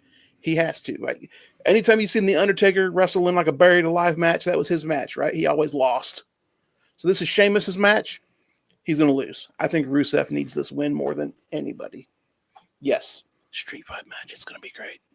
Yeah, Sheamus always does fight hard, wrestle hard. He's always the big knocks things, and big matches. Ethan, who you got in this one? What do you think of this match? I'm just not a Sheamus person. I don't know if it's because I'm an anti-ginger person or I don't know what it is. White guy? What's going on? Come on, man. What is it? Because he's a white guy? Come on, you gonna call ice on him? I don't know, but I think he's not a bad wrestler. Neither of them are bad wrestlers. it's not the highlight of my day, but I think it'll be a good match, and I think Rusev wins. Well, we do know white privilege will not take over in this match because they both have it, so it'll be equal. It'll be equal match on there because Ethan's throwing out the so it'll be equal on that one. So everybody has Rusev. I think Ethan's That's already. what I got. I think Ethan's already watching Rusev over there. Little clips of him. He's getting excited about it. Absolutely not. My phone is just keeps blowing up. You are blowing up the past few weeks on it. All right, so we got that one. Move on to the next one, which I don't see any way Becky is dropping this title right when they name the person, but we got Becky Lynch and Miss Bella. So we'll start with you this time, Hammer. I mean, Ethan. Wait, look at you. Look at him. Look at you. You know, and I'm gonna be the anti-Hammer on this one because I enjoy the look at Nikki or Bella, and you know what? For some reason, I don't know why I'm anti-Ginger, but something about the man just get with the ginger stuff, man. Again, she for some reason just terrible wrestler, but just for every other thing tickles my fancy. So again, I don't think Becky's gonna lose the Intercontinental. I think she'll beat Nikki. Should be okay match. If Becky can stop being so stiff lately. She's been like extra stiff. She is showing her age. That maybe is, that's it. But I can't remember. I've not seen and paid attention to what Nikki's doing, so I don't know if she is looking okay in the ring. But this will be big stage for her. So you still have Becky winning it? Yeah, I have her retaining. There, you must boycott this match. Just as long as it's not the show. Keep it kayfabe. Hammer, I know you're going to sleep. I know you're going to probably take a big old dump during this match, but when you come back and you look at the screen, what you got? Becky Lynch is a terrible wrestler who thinks she's good. That's my opinion. Okay. Is it for the Intercontinental title or is it just a singles match? So I got no idea. For the IC. Okay, if it's for the title, Becky's going to win. It's going to be some shenanigans, right? She'll pull the tights or she'll put her feet on the rope or something. That's what I'm predicting. I don't think they're going to let Nikki win. I think that would be stupid. I think she's just as terrible. What if both husbands get him, or both? Well, never mind. She's not with she's not with Cena anymore. Not with Cena anymore. Yeah. But what if he comes out though, and some jealousy on the other hand helps, to help it, and then Seth is out there, but he come, no, you're not going to do that there. Little, no, nobody sees that. And then we get like another love connection again with like Cena and Nikki, and like they're going to kiss, but then like he just too much. No, okay, all right, go ahead, Mike Jones. Yeah, no, I think we leave the love story to Macho Man and Miss Elizabeth. There you go. Yeah. Michael Jones, tell us. The loser of the match was the audience for having to sit through this. Amen. Amen. Amen. So everybody in the audience is going to be.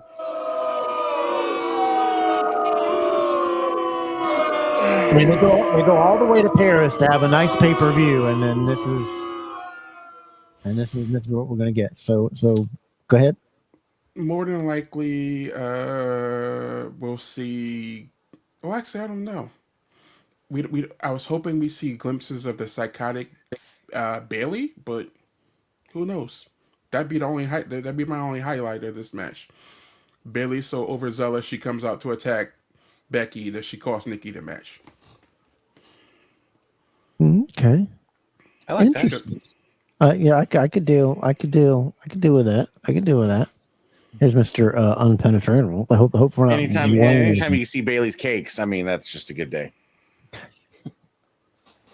That part. Just throwing it out there. Mr. Wrestling says he. I know y'all thinking it. So is she. No, y'all thinking it. So we got the next match up here, and don't know what order they're going to be, but this is the order that I've put them in there. We got two big guys coming in here. Roman Reigns and Bronson Reed. Mr. Wrestling, going right back to you. What do we got? What's going to happen? All things considered, Bronson needs this match.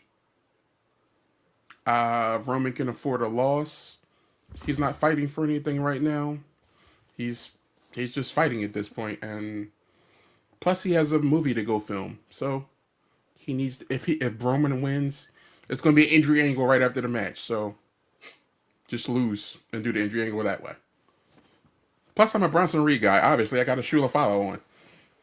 There you go. There you go. Big old Bronson gets this match. Really, Roman's gonna take the L. You're gonna take the L. Hammer, what He's you got? going to get hit with a Shoonami. Shoonami. I actually have something all of them in the ring, just over the bag, a big old bag of them, just in the ring. I have something that I want you guys to see, and I want Roman Reigns to have as well. And I want him to take this big fat L because Bronson Reed is going to win this match because Roman Reigns is going to lose, and we need Bronson Reed to win. Tsunami. Interesting. Take the L. Take it. So Roman takes the L, and then both of y'all buy a pinfall. I mean, this is a clean pinfall. I don't Well, care I never said clean. He just has to lose. Yeah, he has to lose. Okay, so I want your prediction. So, Mr. Wrestling, how's he lose? There'll be some shenanigans, but he's gonna get pinned by Tsunami. Okay, I just thought of it really quick. I just really boom, just like that. Roman's gonna go for a spear. He's gonna be in the corner. Ooh, ah! Right as he's standing there, Paul Heyman just hooks his foot so he can't go nowhere. And then here comes Bronson Reed. Boom, big splash in the corner. Roman goes down. Tsunami. Boom. 1, 2, 3. That's all you need right there. Bang. Just Interesting. Like Interesting. Yep. So everybody's got him. Is Ethan going to save Roman here? I'm riding the wave of the Tsunami, and I'm taking Bronson. I think there'll be a little outside shenanigans. Maybe Heyman's holding on to the foot of Roman, gets him pinned, something along that line. I'm just letting you know. I'm writing all these down. So what's going to happen in this one, Ethan?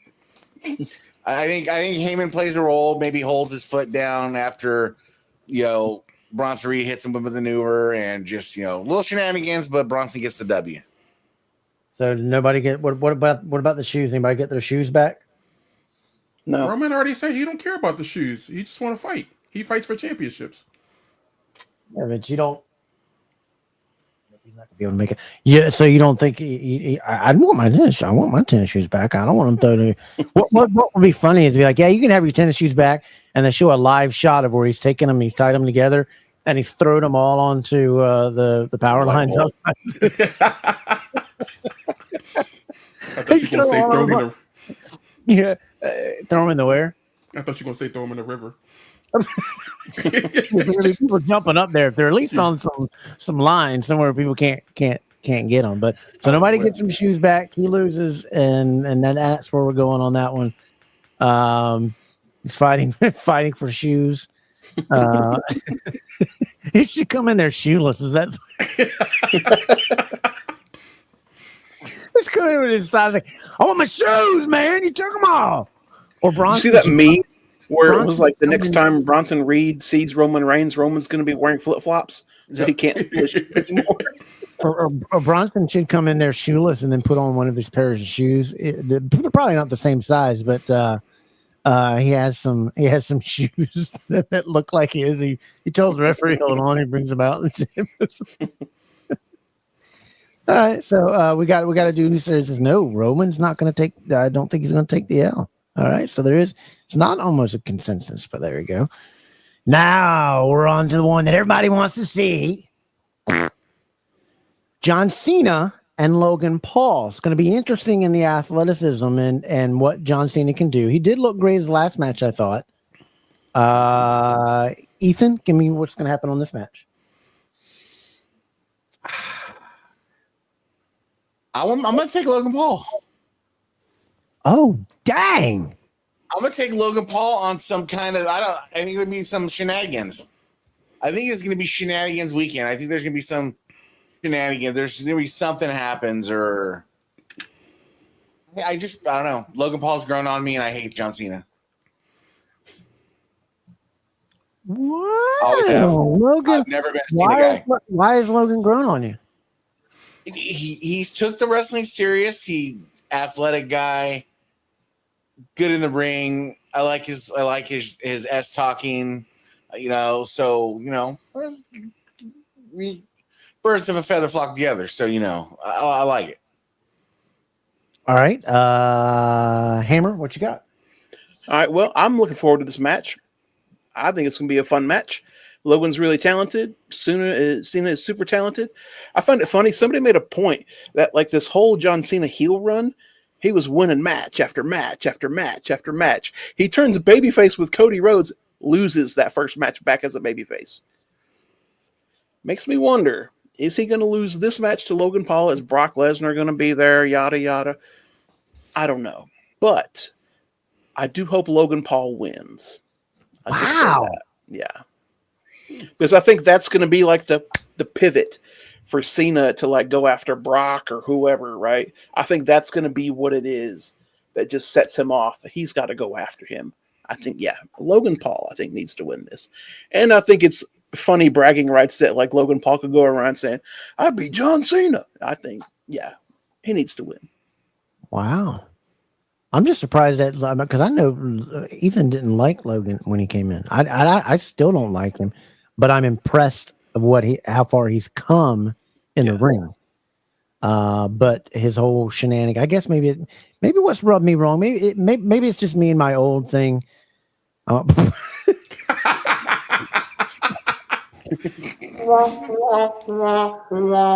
don't say Ben in a comment with shenanigans. There you go. Get him.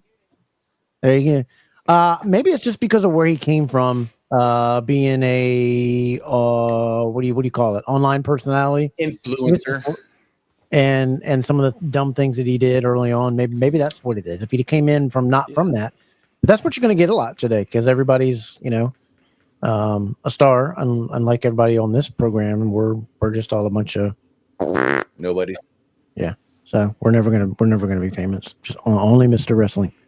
But I think maybe that's where some of the hate comes in because he's gotten better and better in the ring. I can say. So Hammer, who'd you say again? You said Logan Paul. Yep, I'm picking Logan Paul, the Maverick. We got two calling for Logan Paul. Wow. I'm just keeping it humble. I'm just keeping it humble. I just can't see Cena.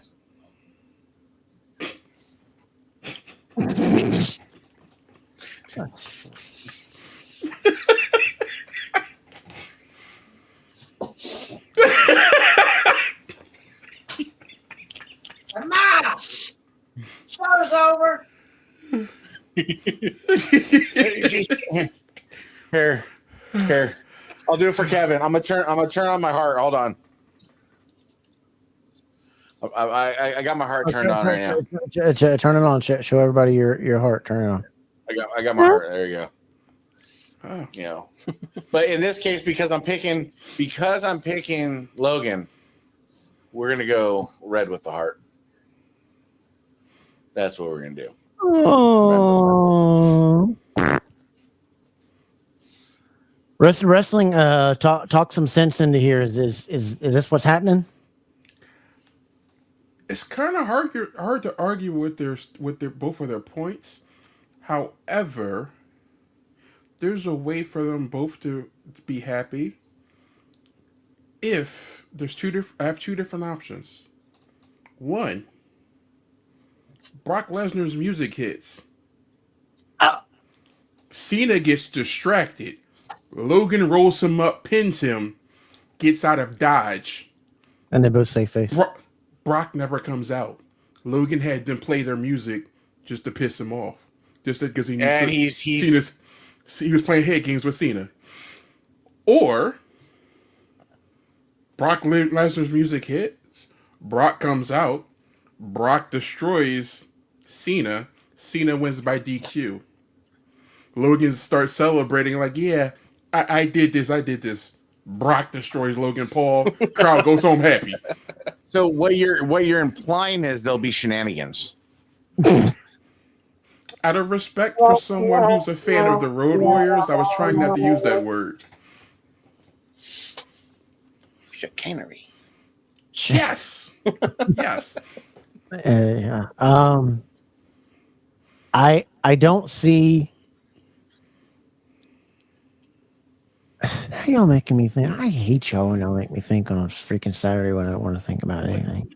It's logical because I they're think the leading only to that Brock match.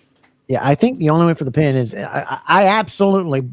I'm like 99% sure Brock showing up. I mean, Lesnar showing up. Yeah. I mean, I just think there's no way he doesn't show up. Mm-hmm. You got to keep that going because, why was this, this match here? It's made for what reason? To bring Brock in, but to show Logan off going toe-to-toe to a former world champion who just lost, one of the greats. And I think, the ref is out or something, and Cena just hits him. I mean, Lesnar just hits him with five of his maneuvers. Jeez, trying to kill him. Yeah, I mean, just over and over and over again. And Logan's, sitting there doing one of his ring things where he sits or whatever. And then he drinks one of his prime drinks while he's waiting for him to destroy him. And then maybe does some things where he pays him off or something. I don't know, whatever. And then he pins him that way. Drinking prime, just tapping his head like, see, I'm smart. Well, you also have to remember, I think it was last week, they did that segment with Cena and Nick Aldis in the back, and he was like, John, I just got off the phone with Brock Lesnar. And then Logan hit him, right? So what was that phone call about? Is he going to be at Clash in Paris? Is there going to be something more? I remember these things. He don't come out right in his man bun. Men. Can we right now? Can we please stop with the man buns? What are you going to take out? Who's going to tell Brock to stop that? Brock takes out his little hair tie and he puts it around John Cena's nose. Oh, and that's how he gets pinned. We just stop with I got your nose. Yeah. I got your nose. I'm a man bun. Let me take off my cowboy hat. I mean, you put a man bun just to put your cowboy hat on. Why? Let it flow. I mean, just stop with the man buns.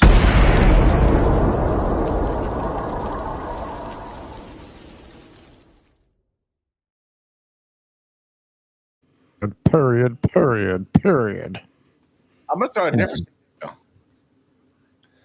I look at John Cena wins. You like my when Brock Lesnar's music comes out, but then Brock Lesnar's daughter jumps out from the crowd and F5's Logan Paul. I will. I'm already going. Hey, Steve, I'm already dying. So if he wants to go ahead and give me one of those and take me out already, that'd be fine with me. That'd be fine with me. It's just I'm gonna cut it off while I'm up there getting an F5. I'm gonna have my scissors right around. We're ready. There we go. I had the scissors cut that little thing off. I mean, God, these man buns. I mean, when he came out with that hat, I was like, oh, he finally got rid of it. He takes it off and I'm big, I'm bad. And he turns around, there's a little knot on his head. I'm like, oh God, I just can't get over it. I can't get over it. Short hair, probably the man, but I've been surprised. My hair's always been short. I can't stand it. Makes me hot. I can't understand how Michael B. Jones can his long flow locks. Just they're usually pulled back in a ponytail. I'm just displaying them for the show. Oh, everybody likes Michael's locks. I do. He's even got the shoes. I just noticed you had the shoes right here. Oh my God. We've been saying it's the Shula Fala for the last 30 minutes. You know, Roman Reigns, Ula Fala. That's the Shula Fala. I just want to take a minute to introduce Kevin to the show tonight. Kevin, welcome to the show. Double Dropkick Podcast. Ma, I need my man. An hour and 57 minutes into it, Kevin. Welcome to the show. Yeah. Mama, yeah. No, that's from, and my Playboy too. Bring it in too, and and some pizza rolls. I had no. I'm gonna get pizza tonight. That does sound good. Yeah, it actually does. Really does. I'm gonna have some roast beef. All right, so we got that surprise from everybody, but you said Cena wins it, right? Wrestling on shenanigans. I would have Cena win by DQ. Where Ben's gonna kill you. I would have Cena win by DQ. DQ? How does that happen?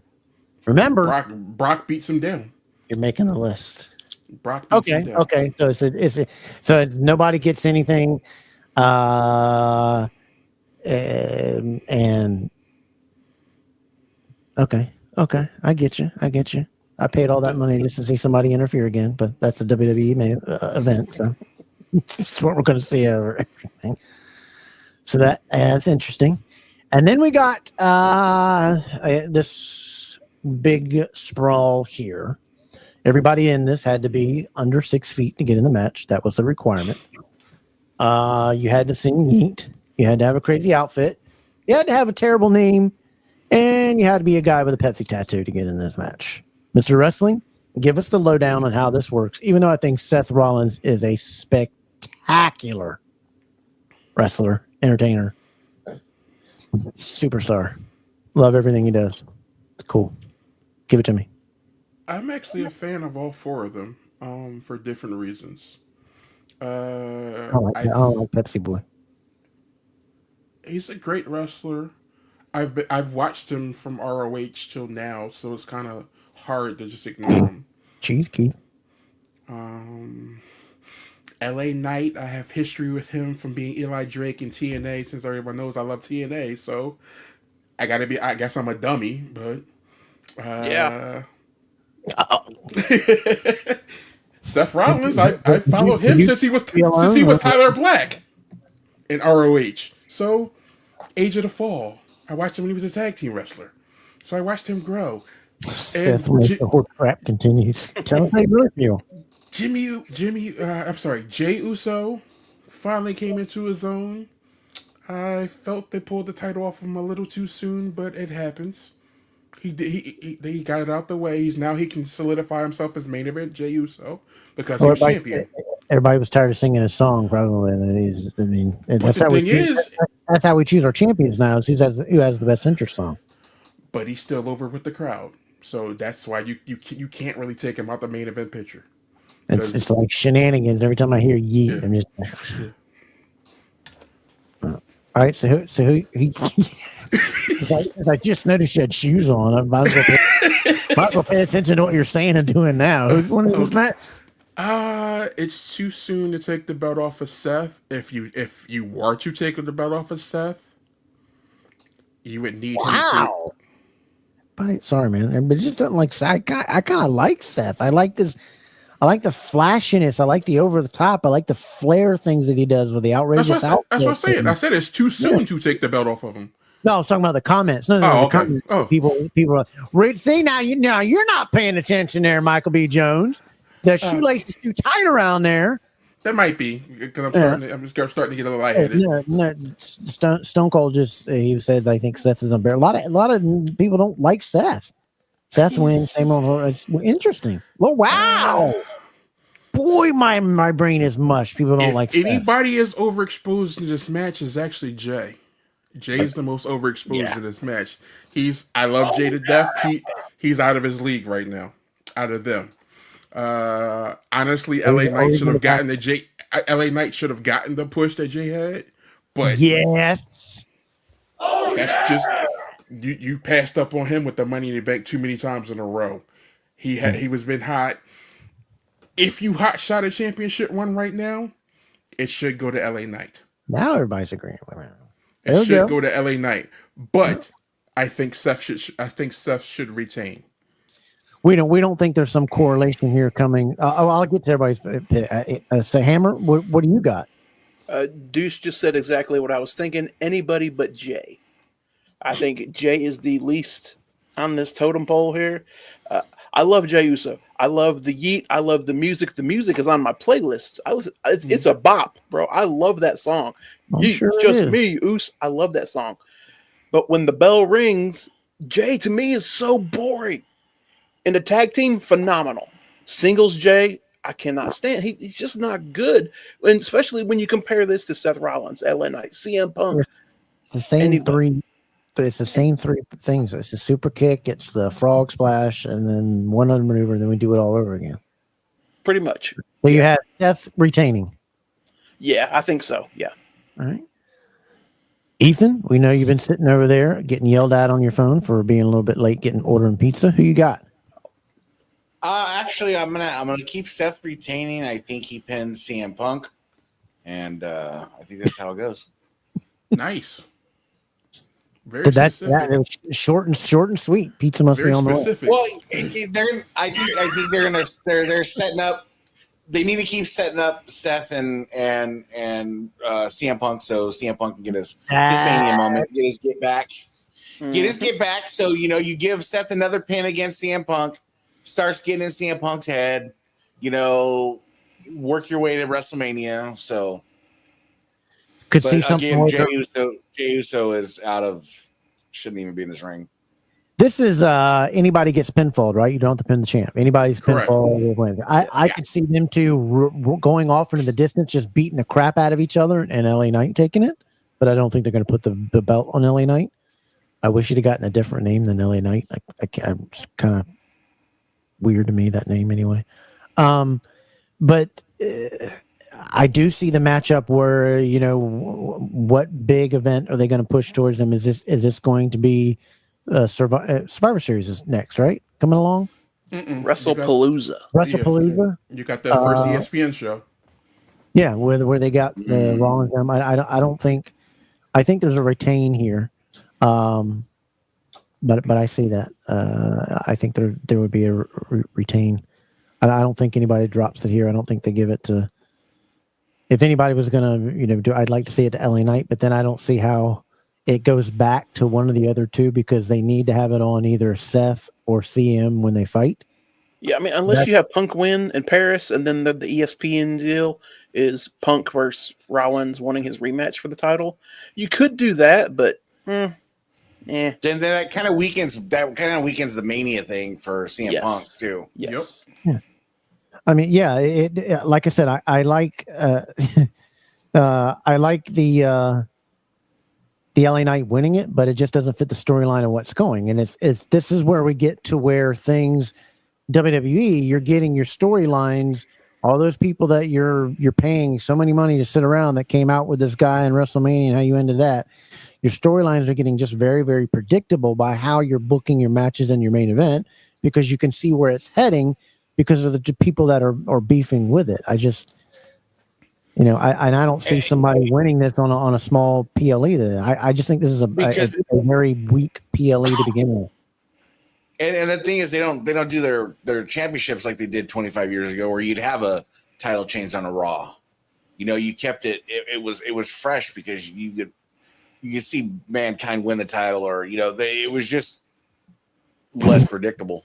Wow, it was very unpenetratable. Oh my God, that's a whole nother bad situation. I do miss the title changes on Mondays. At first, I was upset that Cody wasn't here, but then I found out his daughter was just born, so I let him have it. I let it slide. Yeah, because Cody should have dropped the belt as well. Yeah, give it to Drew. Like Drew maybe that'll be the first Maybe that'll be the first ESPN though. Yeah, Drew needs to destroy him, and that match should be short. The champion doesn't always have to have long matches. Have him do the Cody, which you did to Kofi. Ooh. I still laugh at that, man. That poor dude was like, man, do I need to even lace up my boot? do I even need to make? I can make. I mean, I'll just go out there in my t-shirt and underwear and be like, all right, we're done. I mean, dude didn't even have to take the Hammer. Hey, Hammer. Yeah. Did you notice we had Michael Jones on tonight?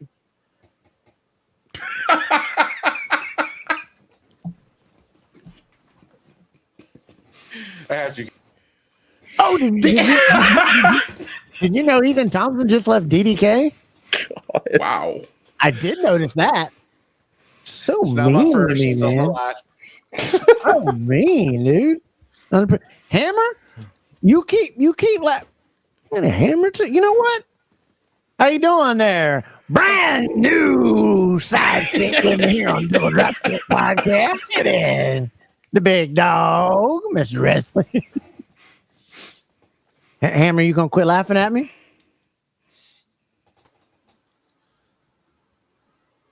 Thank you.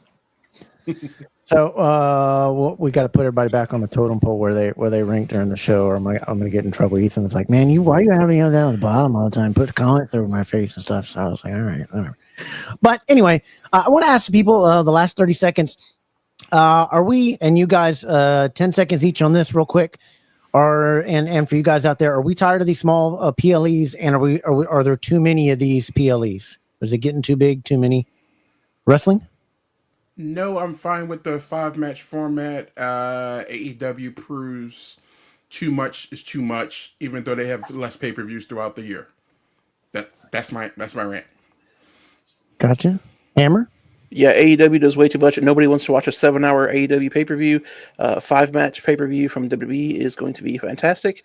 You can watch it, 2-hour show, 2.5-hour show, boom, and you can go on about your day. Perfect. Okay. Ethan, what do you think? I'm gonna snowball. I don't hate it, but the problem is WWE needs to make their titles great again, so you can have more title change hands on these little pay-per-views where you don't have to focus on the world title. You can get your United States back, your Intercontinentals back, and make them great again. Sami Zayn just won the United States title on SmackDown. Yeah, I know. Mr. Wrestling, what do you think of Zayn? I like him as Generico. Okay. I liked him when he had a mask on. Not a huge or when he was a heel. I'm not a fan of. Ethan's not a Jones fan. I mean a Jones fan. Sami Zayn. See, y'all got me all confuddled up with your crap. He's not a. I like Sami Zayn with the bloodline, and that was it. Yeah. It just seems like every match he's in, he's on his deathbed and wins it, kind of thing. And then there's the Holova kick that is, Yeah. Yeah. At least it's a finisher he can hit on everybody, so I give him credit for that. That's true. That's very true. Did you know it used to be called the hell of a kick? Yeah. Did you know that? That's what it used to be called, the hell of a kick. But Haluva sounded cooler, so Haluva kick. Hammer, did you know Jones has shoes tied around his neck? What? Yeah, just making sure you knew that. Oh yeah. I didn't even know. I'm trying to be like you, where you didn't even notice it the entire show. What? I didn't know everybody decided to go with pink except for Michael B. Jones came in here with the yellow, just trying to be different. No, I can change mine. I got my remote somewhere. I hope everybody enjoys the event. I want to thank, let him get out of here. Thank you for coming on and sharing some time with us and his expertise. He has some great wrestling knowledge. He is one of the stewards and the guys I always look to get some extra. Look, I'll take it. 2 weeks? You said 2 weeks? Every other week, the show, you mean? So 2 weeks from now. So, yes, sir. Yeah, 2 weeks from now. I'll see you then. Yeah, we will. We'll go over it and talk about it, and we'll have some other little fun with Mr. Wrestling. Thanks so much, everybody. Give it up for Mr. Michael B. Jones. Did you want your outgoing music to be your out? You want to you seem to like your intro. Well, you want to play it? Want to play it leaving? Yes. You know you like it because I saw you when it was coming on. I didn't know some damn tennis shoes that I'm never going to hear about again. That you were doing on there. Oh, no, you're tribal thief. Well, thank you so much for coming on, man, and we'll see you in 2 weeks, buddy. Have a good one, Mr. Michael B. Jones.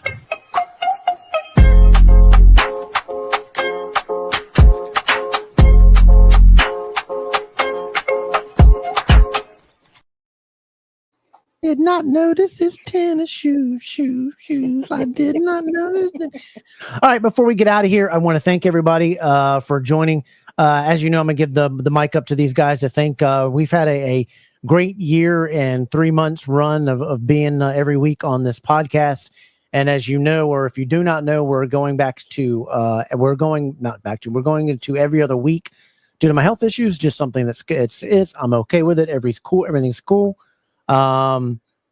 So just wanted to give everybody a little chance to thank everybody before we get out of here and saying that, we're not going anywhere. We'll just be every other week and give the mic to everybody on how much fun we've had doing this each and every week. Leave the floor with you, Hammer, first. Yeah, I'm excited for the every other week. I think it's a lot of fun, a lot more show preparation, get more things in order and organized and all that stuff. And rather than just trying to do one show and then stop and then go straight to the next show and work on the next show and who are we going to get next week, who are we going to talk to, yada, yada. This gives everybody more time for the next show, the next following week. I'm excited. I'm looking forward to it. You guys know you can always hit me up at any time. Anybody, for that matter, not just these little guys on the screen. Anybody else out there in the Facebook land and YouTube, you can hit me up anytime. I'm always happy to talk, no matter what day of the week it is. Maybe you just feel like you need to talk a little bit of double drop kick. Hit one of us up. Let's talk about double drop kick. It doesn't have to. We don't have to go live and do it. We can talk to them anytime. There we do. Hit me up. Hammer, we appreciate it, man. We'll see you again. You take care, Hammer. We'll see you soon, buddy. Appreciate you coming on again. Take care. Spec your hair. Ethan, as you know, we've been doing this from day one. It's been fun each and every week to come into the folks' home. We've had a great time with folks, and now we're going to be going to every other week. And it's just one of those things that we got to do, but I'll leave the floor with you. It has been truly an honor to be on this journey and to do what we've done and be able to be a part of your guys' Saturdays and Tuesdays when we were going on Tuesday, and just the level of appreciation we have for you guys is you'll never understand is so high. And I thank you from the bottom of my heart. Us going to every other week, we're not going anywhere. We're going to have that broadcast in the middle. So trust me, the Dab Network's not going anywhere. We're going to be doing our thing and continue to try to entertain and try to be there for you guys, just like you guys are there for us. And that's the big thing is you guys understand, we're not only trying to be here for you, you guys are here for us. And it's a wonderful, beautiful thing. And I just want to thank everybody. I wish I could thank you all individually, but I just want to thank everybody for being a part. You guys are unbelievable, and we have a great time with that. That's not too loud, is it? No. Okay. It came in a little loud on the producer. But we've had a great time. I want to thank everybody. I want to thank Ethan for being here every other week and now give him a break. But now he's got to focus on his other thing. He'll be running the broadcast. Did we want to give out the YouTube subscription channel? Not yet. We'll do that when we come back. We'll do that when we come back. Do that when we come back. All right. We will do that. So I appreciate it, man. Ethan, I'm going to let you get out of here, and we'll see you in 2 weeks, buddy. Love you guys. You guys be good. Oh, I want to thank everybody for all the stuff that and the support that you've done with this program. It's been fun coming in here with you guys each and every week. I'm so appreciative. I'm so thankful for you guys, all your subscription, all your support. It's going to be hard not seeing you guys each and every week. I will desperately miss you because this keeps me going. It keeps my head working. But I'm just not able physically anymore to be on here each and every week. But we'll continue having great guests, continue pushing forward. You're going to see some new things coming in the works. We also have a new edition coming in the works. You're going to have a lot of cool stuff that's going to be showing up on Double Dropkick. It'll just be every other week. And we'll go to the wheels fall off, man. So, you just rise the glass to DDK, throw them up. Make sure you tune in to the great programs that we have on the Dab Network.